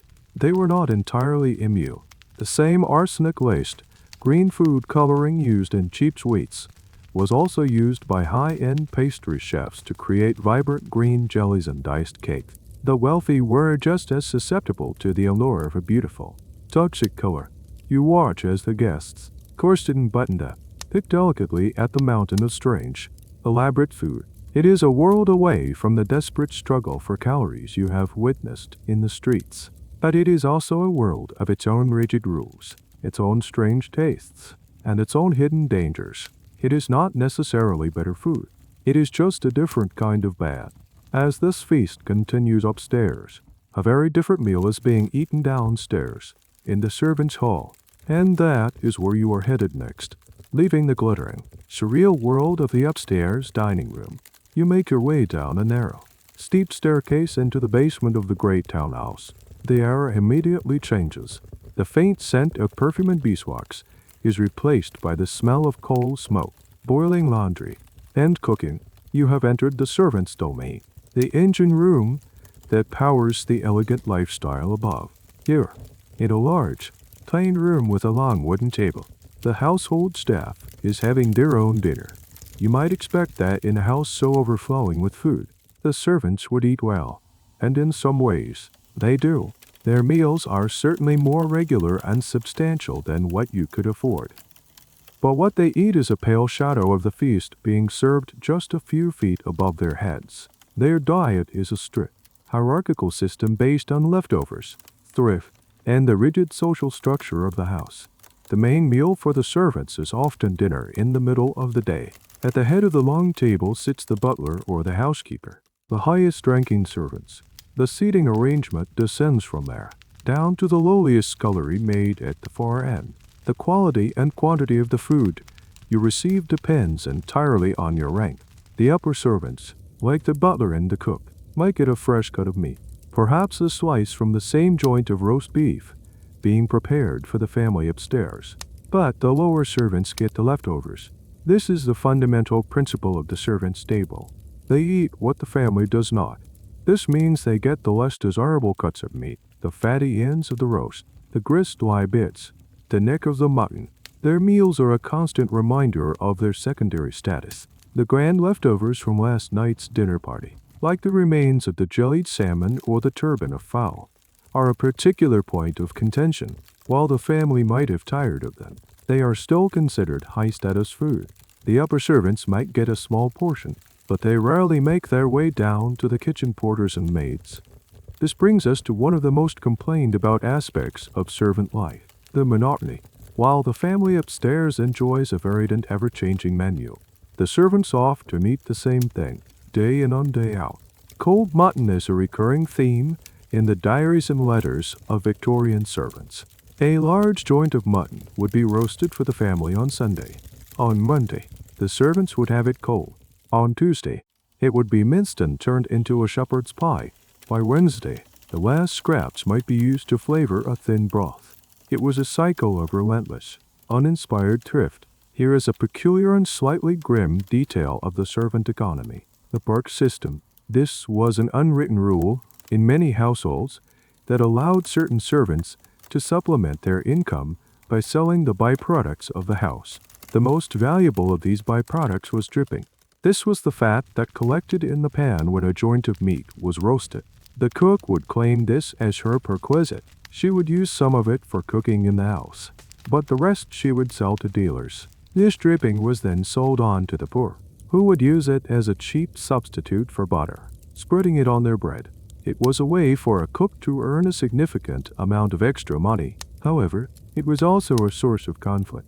The lady of the house would want the cook to be thrifty with the fat, while the cook had a financial incentive to be as wasteful as possible to generate more dripping to sell. Historians are still untangling the complex, informal economies that existed within these great houses, where perks, theft, and thrift were in a constant, delicate balance. So, while the servants had a roof over their heads and food in their bellies, their diet was far from luxurious. It was often bland, repetitive, and a constant symbol of their subservient position. They could smell the rich, complex sauces and roasted game being prepared for the family, but they would eat boiled mutton and potatoes. This stark culinary divide was a powerful tool for maintaining the rigid class hierarchy within the house. But there was another, more direct, risk they faced. They were the ones handling the raw ingredients, the kitchen maid plucking the high game bird, the cook handling the lead-colored cheese before trimming it for the family as plate, the scullery maid washing vegetables in contaminated water. They were the front line, exposed to all the dangers of the Victorian food supply. Often before anyone else, their hands were chapped, their bodies were tired, and their stomachs were oft unrumbling. It is a sober reminder that even in a house of plenty, hunger and what were just a matter of which side of the kitchen door you were on. As the servants finish their meal of cold meat and bread, one of them complains of a familiar, cramping pain in their stomach. It is a feeling that is becoming all too common for rich and poor alike. It is the feeling of the food starting to fight back, whether you are in your cramped tenement room, chewing on chalky bread, or in the servants' hall of a grand townhouse, finishing off a plate of cold mutton. A certain feeling has become an unwelcome but frequent companion, a churning, cramping, and deeply unpleasant sensation in your gut. Your stomach hurts. Say what? This is not a rare occurrence. It is a regular part of your week, maybe even your day. You might dismiss it as indigestion or a delicate constitution, but what you are experiencing, more often than not, is a low-grade case of food poisoning. The food of the Victorian era has begun its counterattack. Every meal you have eaten has been a roll of the dice, and now you are starting to feel the consequences of losing that gamble. The alum in your bread is causing constipation and stomach pains. The bacteria in the watery milk is leading to diarrhea. The slightly off meat, even though you boiled it thoroughly, might still harbor heat-resistant toxins that are making you feel nauseous and weak. In this pre-pasteurization, pre-refrigeration, pre-regulation world, your digestive system is a constant battlefield. This constant assault on your gut is a key, if often unglamorous, aspect of Victorian public health. We tend to focus on the big, dramatic killers like cholera or tuberculosis, but the daily, grinding reality for millions was chronic gastrointestinal distress. People were just used to feeling unwell. Diarrhea, or summer complaint as it was often called, was so common, especially in children, that it was often seen as a normal part of life rather than a symptom of a serious problem. This widespread acceptance of stomach ailments meant that people often did not seek medical help until it was far too late. Let us trace the journey of a single bacteria. It might start in the filthy water used to wash a milk churn. It multiplies in the warm, unrefrigerated milk as it is transported through the city. It survives the improving process of being mixed with chalk and other additives. It ends up in your cup. You drink it. A few hours later, the war in your intestines begins. You have no antibiotics, no rehydration salts, no real understanding of what is happening. Your only remedies are folk cures, patent medicines, or simply enduring it. This brings us to the fascinating, unterrifying world of Victorian patent medicines. Faced with constant digestive problems, people turned to the promises of a quick fix sold in a bottle. The newspapers were full of advertisements for soothing syrups, digestive cordials, and stomach bitters. These concoctions promised to cure everything from colic in infants to indigestion in adults. What was in them? Often, a potent and dangerous mix of alcohol and opiates. Godfrey's cordial, A hugely popular remedy for fussy babies and children with stomach pain, was essentially an opium-laced syrup. It worked, of course. It sedated the child, stopping the crying and easing the cramps, but it was also highly addictive. In cases of overdose, lethal, mothers, desperate to soothe their sick children, were unknowingly addicting and poisoning them. Here is a specific and rather bizarre example of the lengths to which people would go to cleanse their systems. The blue pill was a very popular remedy, prescribed by doctors and sold by chemists for a wide range of ailments, especially those related to the liver and digestion. Its primary active ingredient was mercury. Patients would be instructed to take these little blue pills of mercury until they started salivating excessively, which was seen as a sign that the medicine was working on clearing out the system. This, of course, was actually a sign of acute mercury poisoning. Historians of medicine are still fascinated by the persistence of mercury as a mainstream medical treatment well into the 19th century, long after its toxic effects were known. It speaks to a medical philosophy that valued aggressive, purging treatments, believing that disease had to be violently expelled from the body. So there you are, clutching your stomach. Do you suffer in silence? Or do you spend a precious penny on a cordial that might be opium? Or go to a doctor who might prescribe you mercury? It is a terrible choice. Your body is trying to tell you something. It is telling you that the food you are eating is not nourishing you. It is sickening you. The adulterants, the bacteria, the spoilage, it all adds up. This constant battle is exhausting. It saps your energy, weakens your immune system. It makes you more vulnerable to other, more serious diseases. You cannot work effectively if you are constantly running to the privy. You cannot care for your family if you are weak and feverish. The unpalatable truth of the Victorian dinner table is not just that the food tasted bad. It is that it was an active agent of disease, contributing to a cycle of poverty and poor health. It is not just the dramatic, acute poisonings that kill. It is the slow, chronic poisoning of an entire population, one bad meal at a time. And this constant, low-level sickness is just one symptom of a much deeper problem. Widespread, chronic malnutrition. The cramping in your stomach eventually subsides, leaving you weak and drained. But a deeper, more pervasive feeling remains. A constant, gnawing fatigue. You feel a dull ache in your bones and a listlessness that no amount of sleep seems to cure. This is not the temporary aftermath of food poisoning. This is something more fundamental. It is the physical manifestation of a diet that is not just occasionally contaminated, but chronically, profoundly deficient. You are slowly starving, not from a lack of calories, but from a lack of essential nutrients. You are living through a silent epidemic of malnutrition, and its effects are written on the bodies of the people all around you. You just need to know how to read the signs. Look at the children playing in the street. You see young boys with bowed legs and knobby knees, their bone structure seemingly warped. This is rickets, a disease caused by a severe deficiency in vitamin D, and often exacerbated by a lack of calcium.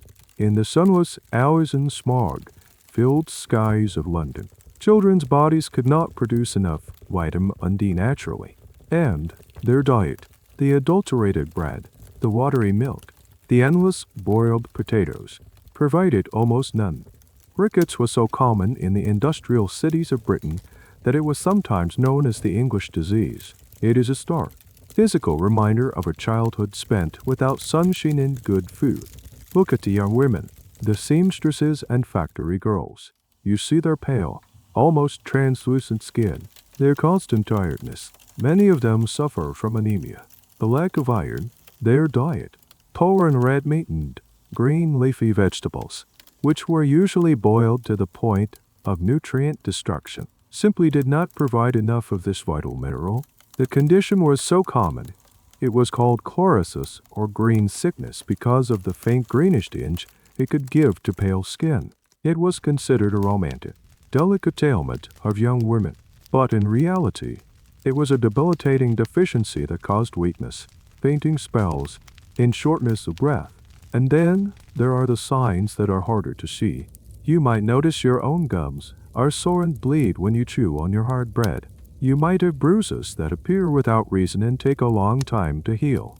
These are the early signs of scurvy, a disease caused by a lack of vitamin C. While we associate scurvy with sailors on long voyages, it was also rampant in the urban jungles of Victorian Britain. Fresh fruits and vegetables, the primary sources of vitamin C, were either too expensive for the poor or, as you know, were boiled until their nutritional value was gone. People were, in effect, living on an and-based version of a sailor's diet of hardtack and salted meat. Here is a specific and rather sad detail related to infant feeding for mothers who could not breastfeed, either due to their own poor health or because they had to work long hours in factories. The alternative was dire. The contaminated, watery cow's milk you have already encountered was a poor substitute. But even worse was a common food called POBS or pap. This was a mush made from bread soaked in water, sometimes with a little sugar added.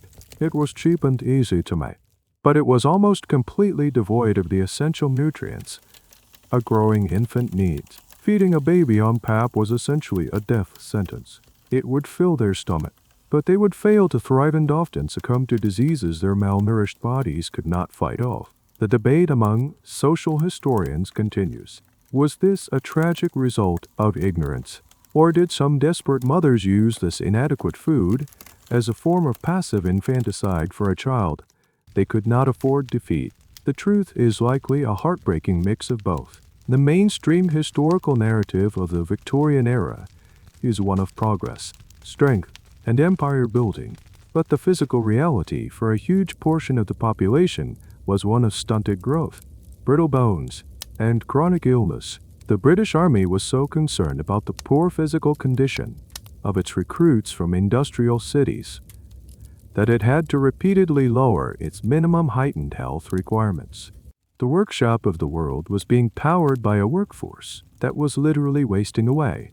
You feel the ache in your own limbs. You are tired, not just from your long day, but a deep, cellular tiredness. Your body is running on empty. It has the raw fuel, the starches and the fats, to keep going, but it lacks the essential components to repair itself, to build strong bones, to create healthy blood. This hidden hunger is the ultimate consequence of the Victorian dinner table.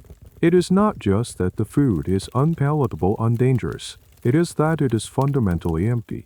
It cannot sustain a healthy life. And, as the years go by, the source of this broken food chain, the city itself, is about to reach a crisis point, a moment when the stench of its own decay becomes so overwhelming that it can no longer be ignored. The summer of 1858 arrived, and with it comes an oppressive, suffocating heat wave. But it is not just the heat that is unbearable.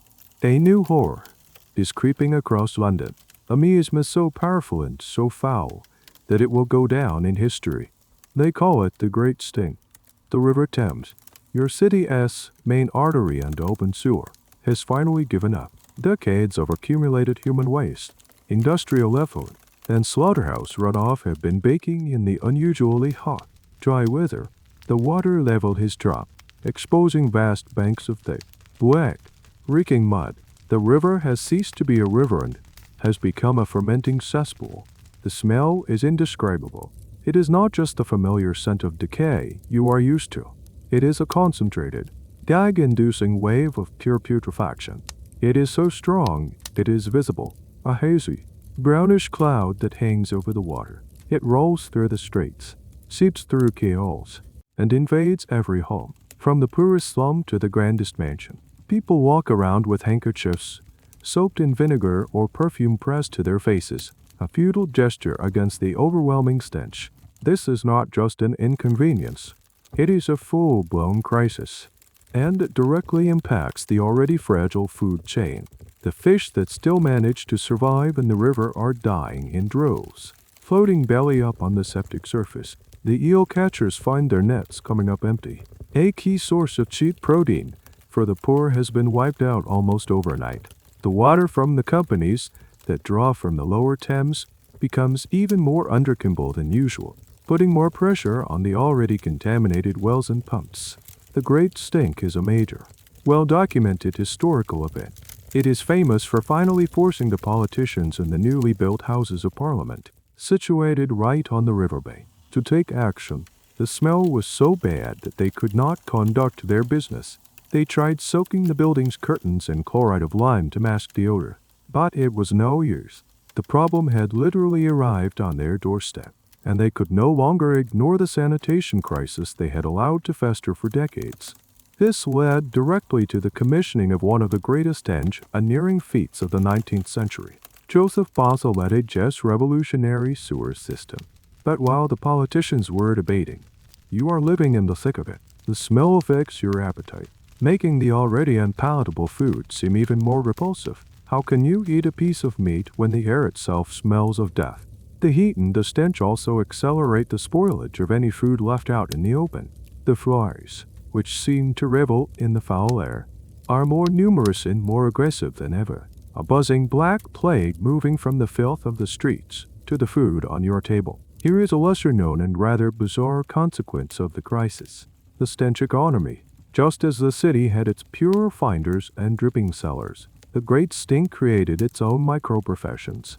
Enterprising individuals would sell aromatic pastils or disinfecting powders door to door, promising they could purify the air in a room. Most of these were, of course, completely useless, little more than scented sawdust or charcoal dust. There were also the sewer hunters, or toucheurs, men who made a living scavenging in the sewers for lost coins, metal, or anything else of value that had been washed down during the Great Stink. Their already hazardous job became even more deadly as the sewers filled with toxic, fermenting gases. The debate among historians is whether these men were desperate outcasts or a semi-organized guild of scavengers. Either way, their existence highlights a society where no potential source of value, no matter how grim or dangerous, was left untapped. You feel a constant, low-level nausea. The stench is more than a smell. It is a physical presence. It underscores a terrifying reality. The city is poisoning itself. The very systems designed to support life, the river, the water supply, have become agents of disease and decay. The miasma theory of disease, the belief that foul smells cause illness, may have been scientifically incorrect, but during the Great Stink, it felt like the absolute truth. The air itself felt sick. People were terrified, convinced that every breath was bringing them closer to cholera or typhoid. The Great Stink of 1858 was a turning point. It was the moment the city's problems became so acute, so unavoidable, that the powerful had to act. It was the beginning of the end for the old, chaotic, unregulated London. The new sewer system would, over many years, clean up the Thames and dramatically improve public health. But that is all in the future. For now, you are trapped in the smell, a helpless citizen of a city choking on its own waste. However, another, quieter revolution is also beginning. It is not happening in the halls of Parliament or in the engineering tunnels under the city. It is happening in a small laboratory, where a man is peering through a microscope. He is not looking at the water or the air. He is looking at the food, and what he is about to reveal will be just as shocking, and ultimately just as transformative, as the stench rising from the river. The Great Stink has captured the headlands and the noses of London. But away from the grand drama of the polluted Thames, a quieter, more methodical battle is being waged. It is a battle for the integrity of your food, and its general is a man you have never heard of, Dr. Vaith Arthur Hillhassel. You find yourself, an unseen observer, in his laboratory. It is not a grand, state-of-the-art facility. It is a modest room, cluttered with glass jars, chemical apparatus, and, most importantly, a powerful microscope. Hassel is a physician and a chemist, and he has become obsessed with a single, radical idea that the rampant adulteration of food is a primary cause of the nation's poor health, while others are blaming miasma or moral failings for the sickness of the poor. Hassel suspects the enemy is much closer to home. It is in the bread, the milk, the tea. It is on the dinner table, and he has a new weapon to prove it. The microscope. You watch as he places a tiny sample of something on a glass slide. It is a pinch of ground coffee he bought from a local grocer. To the naked eye, it looks like normal coffee grounds, but under the powerful lens of the microscope, a hidden world is revealed. Hassel leans over the eyepiece, adjusts the focus, and sees it clearly, mixed in with the dark, cellulose structure of the coffee bean or other alien shapes. He identifies them instantly, the round, starchy granules of chicory root. Chicory was a common and legal additive if sold as a chicory and coffee mixture, but this was sold as pure coffee. Hassel has caught the grocer in a lie, but he sees something else, too, something reddish-brown and granular. He recognizes it as roasted and ground-up acorns, a cheap, worthless filler. The microscope does not lie. It provides objective, visual proof of fraud. This work by Hassel, which he began publishing in the medical journal The Lancet in the early 1852s, is a pivotal moment in the history of food safety. It was the first time science was systematically applied to expose the secrets of the food industry. He and his team, known as the Lancet's Analytical Sanitary Commission, tested hundreds of food samples from all over London. What they found was a shocking, systematic pattern of deception. You watch as he moves from one sample to the next. He puts a drop of milk under the lens and sees not just the familiar globules of fat, but the chalky, crystalline structures of whiting in the mash, fibrous tissue of animal brains. He examines a sample of cayenne pepper and finds it bulked out with red leaf, giving it a vibrant color and a toxic kick. He looks at a child's brightly colored sweet and sees the unmistakable grain, crystalline shards of copper arsenite, the arsenic poison. Each slide is a new indictment. Each image is a piece of irrefutable evidence. Hassel was not just guessing, he was showing. He did something even more daring. He named names.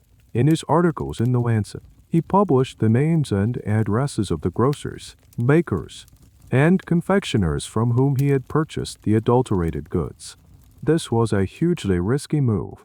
He was accused of libel and faced down furious tradesmen.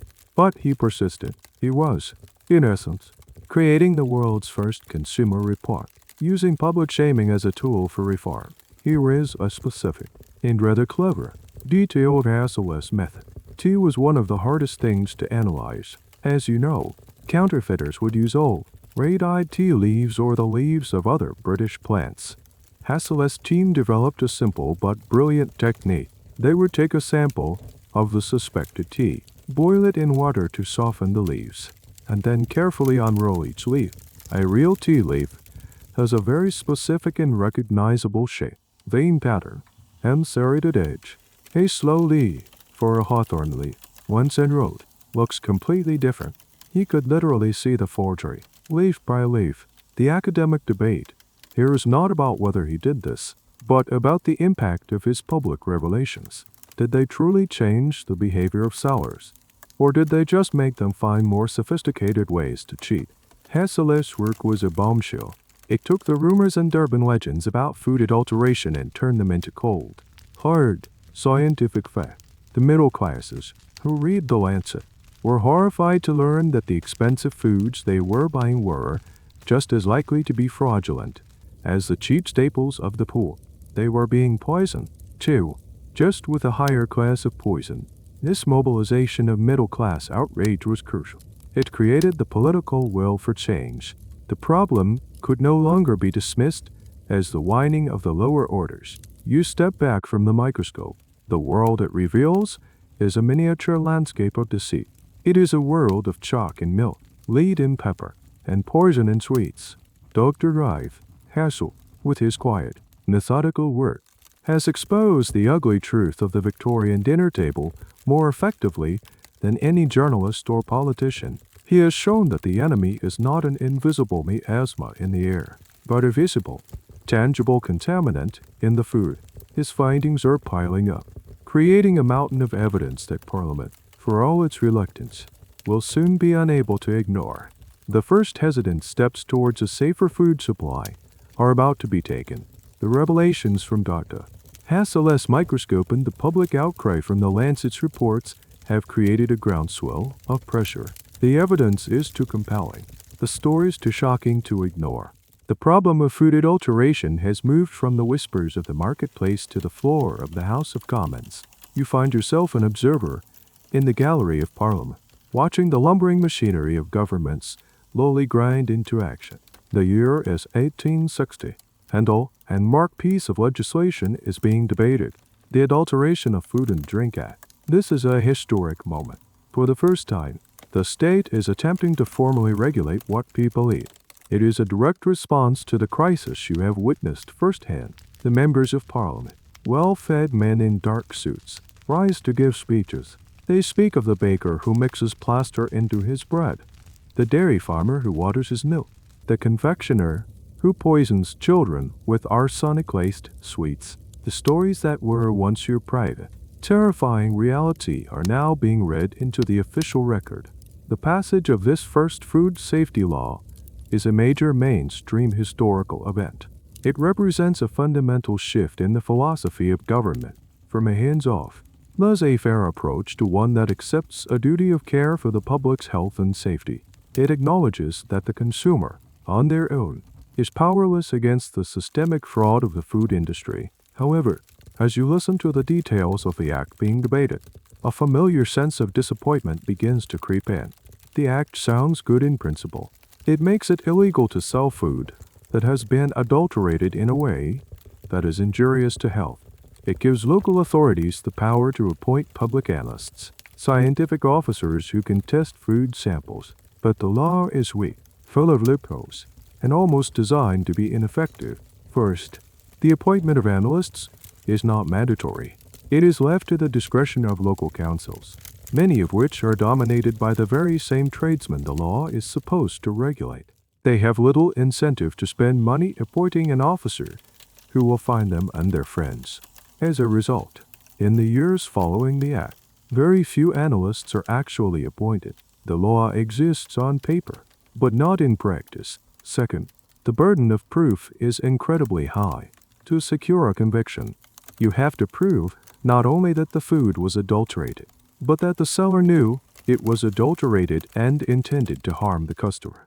This is almost impossible to prove. A grocer, caught selling cheese colored with red lead, could simply claim he bought it from the dealer that way and had no idea it was harmful. He could plead ignorance, and the case would be dismissed. Here is a peculiar and telling detail about the law's weakness. The penalties were laughably small. For a first offense, the fine was a maximum of £5, a paltry sum for a large business that could make far more than that by continuing their fraudulent practices. Furthermore, the act did not give the authorities the power to seize and destroy the contaminated food. So, a seller could be fined, but then could, in theory, continue selling the very same batch of poison goods. Historians are still debating the reasons for the law's initial weakness. Was it a deliberate attempt by business-friendly politicians to create a paper tiger law that looked good but had no real teeth? Or was it a genuine, if naive, first attempt limited by a political culture that was deeply suspicious of state intervention? The result is that for years after 1860, very little changes for you on the ground. The bread is still chalky.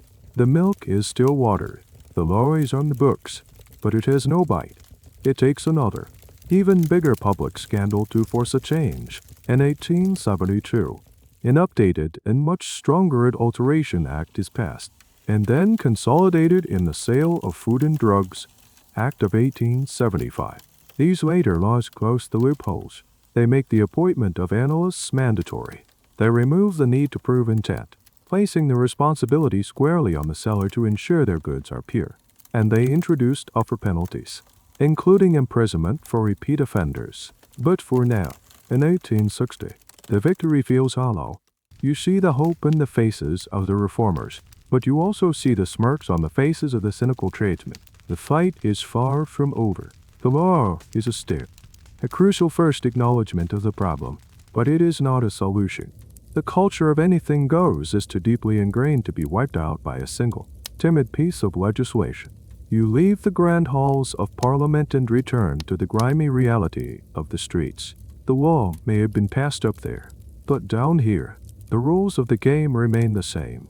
Real change you realize might not come from the top down. It might have to come from the bottom up, from the sellers themselves. A new idea is beginning to take hold on the marketplace. An idea that relies not on the fear of the law, but on the trust of the consumer. It is the idea of the brand. The weakened and ineffective food safety laws have left you feeling disillusioned. It seems that neither science nor government can fully protect you from the daily risks of eating. But as you navigate the familiar chaos of the city's shops, you start to notice something new. Among the anonymous barrels of flour, open sacks of sugar, and unmarked slabs of butter, a different kind of product is appearing. It is a box of biscuits with a name printed on it. It is a tin of mustard with a distinctive logo. It is a bar of chocolate wrapped in paper, bearing the signature of its maker. You are witnessing the birth of branding. This is a quiet but profound revolution. For centuries, most food was sold as a commodity. Flour was just flour. Tea was just tea. It was scooped from a sack into a paper bag. Its origins completely unknown to you. But now, a few forward-thinking manufacturers are starting to put their name, their mark, their promise, directly onto the package. They are creating a brand, and in doing so, they are making a radical proposition in the context of the Victorian marketplace. You can trust me. Companies like Cadbury's for chocolate, Hutley and Palmer's for biscuits, and Coleman S. for mustard are the pioneers of this new approach. This is a mainstream historical development, a key part of the transition from a local, agrarian economy to a modern, industrial, consumer society. These manufacturers realize that in a world of rampant adulteration, a reputation for purity is a powerful marketing tool. They build large, clean, modern factories, often hailed as models of industrial hygiene, and they make a point of selling their products in sealed, individual packages. The sealed package is a technological and symbolic breakthrough. It is a guarantee that the product inside is the same as it was when it left the factory. No grocer along the way can mix in cheaper flour or add sand to the sugar. The package is a tiny fortress, protecting the food from the corrupting influence of the supply chain. When you buy a tin of Coleman S. mustard, you know you are getting mustard, not a mixture of mustard flour, wheat flour, and turmeric for color. You decide to spend a few extra pennies on one of these new branded products. You buy a small, sealed packet of cocoa powder from a company run by a Quaker family. The Cadbury's. Back in your room, you open it. The powder is dark and aromatic. There is no grit, no strange chemical smell. You mix it with hot water and a little sugar. The resulting drink is rich, smooth, and deeply comforting. It tastes real. It is a small, simple pleasure, but it feels like a revelation. For the first time, you have consumed a processed food product without fear. Here is a specific detail about this branding revolution that highlights its ethical dimensions. Many of the early pioneers of food branding, particularly in Britain, were Quakers. Companies like Cadbury's, Rolls-Royce, and Friss, all in the chocolate business, were founded by Quaker families. Their religious beliefs heavily influenced their business practices. They saw their work not just as a way to make money, but as a moral duty. They believed in honesty, integrity, and social responsibility. They built model villages for their workers, like Bourneville for Cadbury's, and were at the forefront of the movement for pure, unadulterated food. Historians and sociologists still debate the primary motivation behind these Quaker capitalists. Was their commitment to purity a sincere expression of their faith, or was it also an incredibly shrewd marketing strategy, perfectly timed to capitalize on public anxiety about food? The most likely answer is that it was a combination of both. A happy marriage of principle and profit. Of course, this new world of branded goods is not perfect. It is more expensive. You cannot afford to buy all your food this way. Branded products are a small island of reliability in a vast sea of questionable commodities. And as soon as branding becomes successful, counterfeiters start to mimic the popular packages and logos, creating a new layer of deception for you to navigate. But the principle has been established. Trust, once destroyed by the anonymous chaos of the industrial city, is being rebuilt, one package at a time. The power is slowly shifting. You, the consumer, are starting to have a real choice. You can choose the anonymous, cheaper product and take your chances, or you can pay a little more for the branded product and buy some peace of mind. This act of choosing, repeated millions of times by consumers across the country, begins to change the market. It rewards the honest producers and punishes the adulterators. The rise of the brand is not a government decree or a scientific discovery. It is a market-based solution to a market-based problem. It is the beginning of the end for the old world of barrels and scoops. As you savor the last sip of your real, honest cocoa, another new technology is quietly making its way into the nation's kitchens. It is a technology that promises to solve the oldest problem of all: how to stop food from going bad in the first place. It is the tin can. While branding is slowly rebuilding trust, another innovation is tackling a more fundamental problem: preservation. For centuries, the only ways to keep food for long periods were drying, salting, smoking, or pickling. All these methods dramatically altered the taste and texture of the food. But now, a new and almost magical technology is becoming available to the average household: the tin can.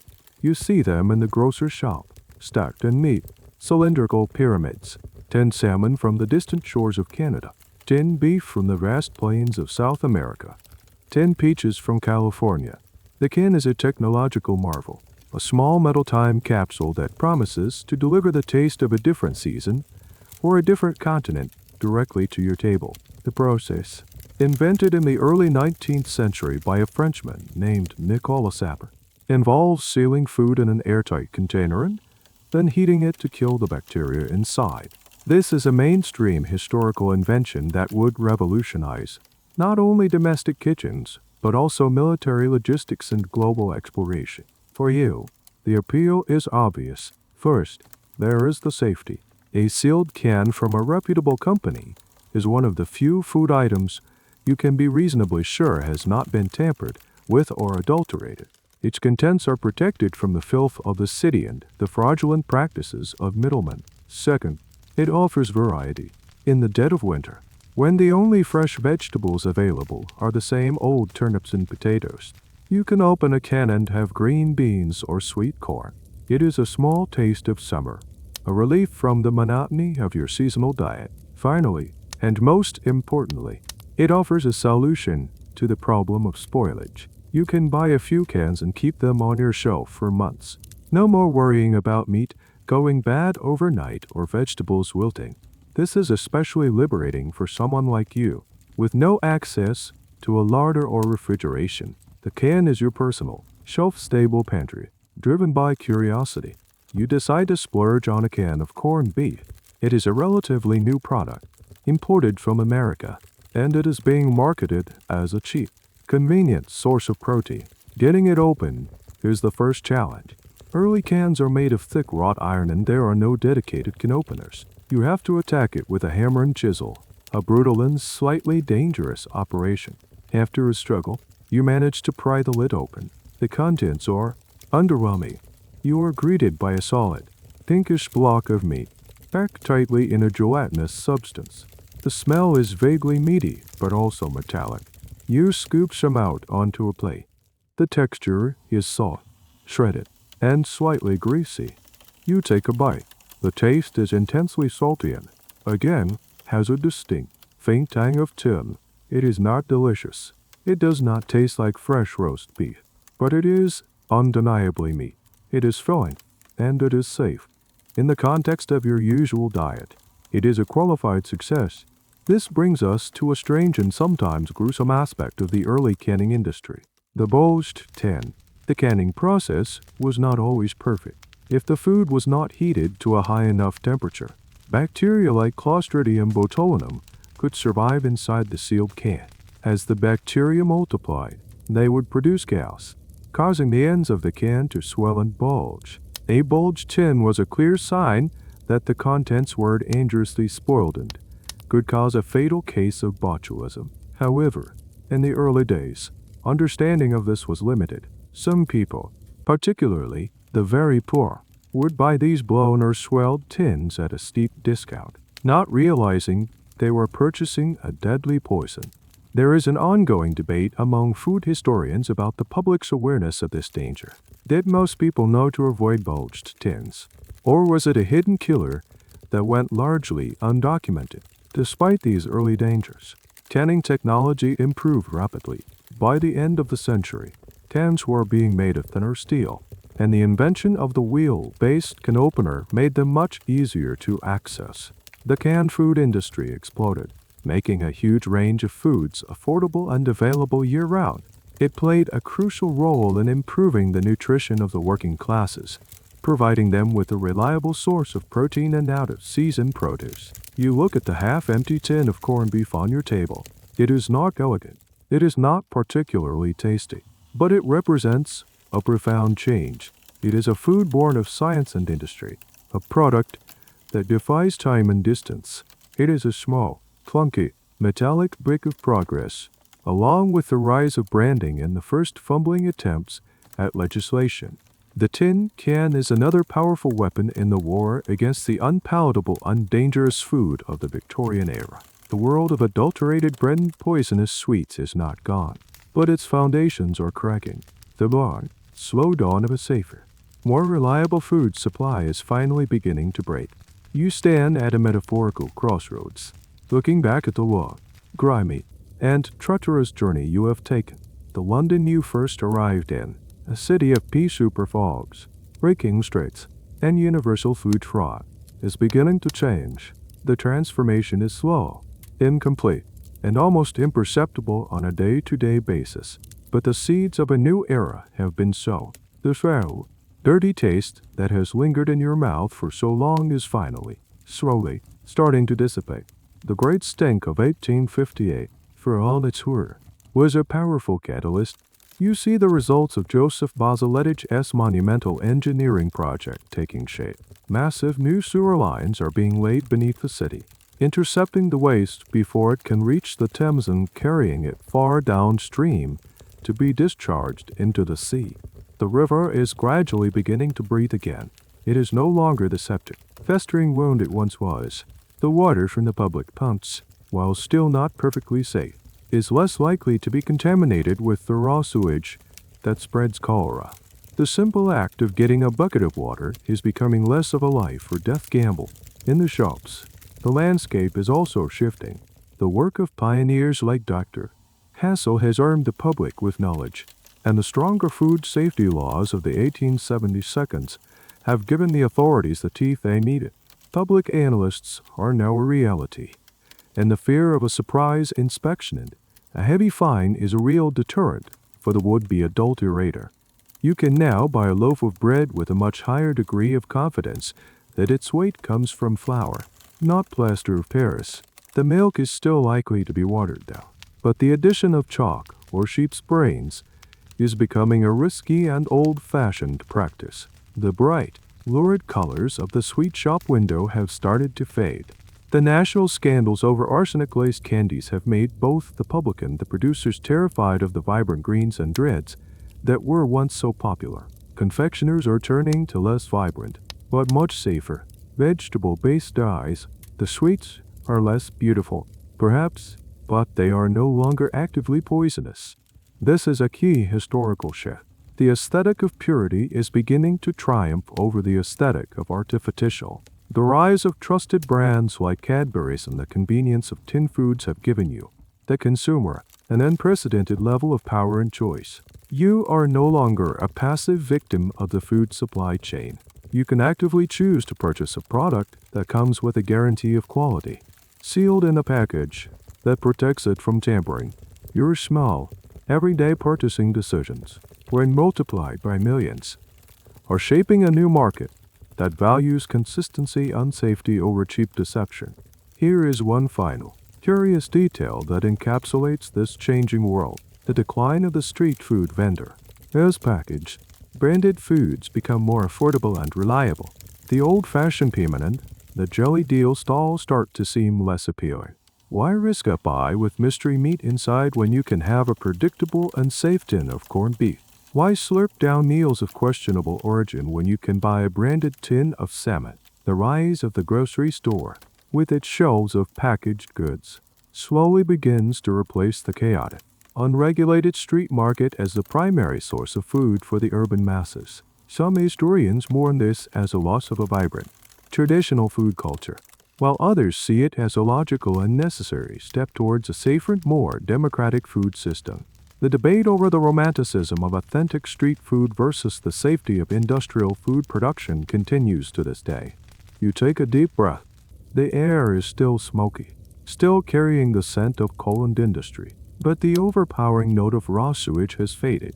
It is a profound, almost unbelievable change. You have survived.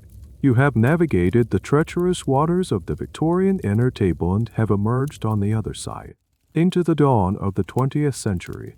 The battle for safe, wholesome food is by no means over, but the darkest days have passed. You have witnessed the slow, painful birth of the modern food system, a system built on the foundations of scientific analysis, government regulation, and the simple, revolutionary power of a trusted name on a package. The memory of the taste of chalk, lid, and deception will linger, but it is now just that, a memory. The journey is over. The soot-stained streets of Victorian London begin to fade. The clamor of the market recedes, and the gas lights dim into soft, distant points of light. The anxiety of choosing your next meal, the constant, low-level fear of poison and decay, all of that can be left behind now. It was just a story, a trip into a past that feels both alien and strangely familiar. Feel the ground beneath you become steady and soft once more. The hard cobblestones melt away, replaced by the comfort of your own bed. The air in your lungs is clean and still, free from the grit and grime of a world powered by coal. The only sounds are the gentle hum of the fan, the quiet rhythm of your own breathing. You can let go of the tension now. The struggles of that forgotten Londoner are not yours to bear. Your food is safe. Your water is clean. You can rest. Let the last remnants of the story drift away like smoke, leaving only a deep sense of peace. You are safe. You are comfortable. And you are drifting now, deeper and deeper into a quiet, restorative sleep. The noise is gone. The hunger is gone. There is only stillness and the gentle pull of your own dreams.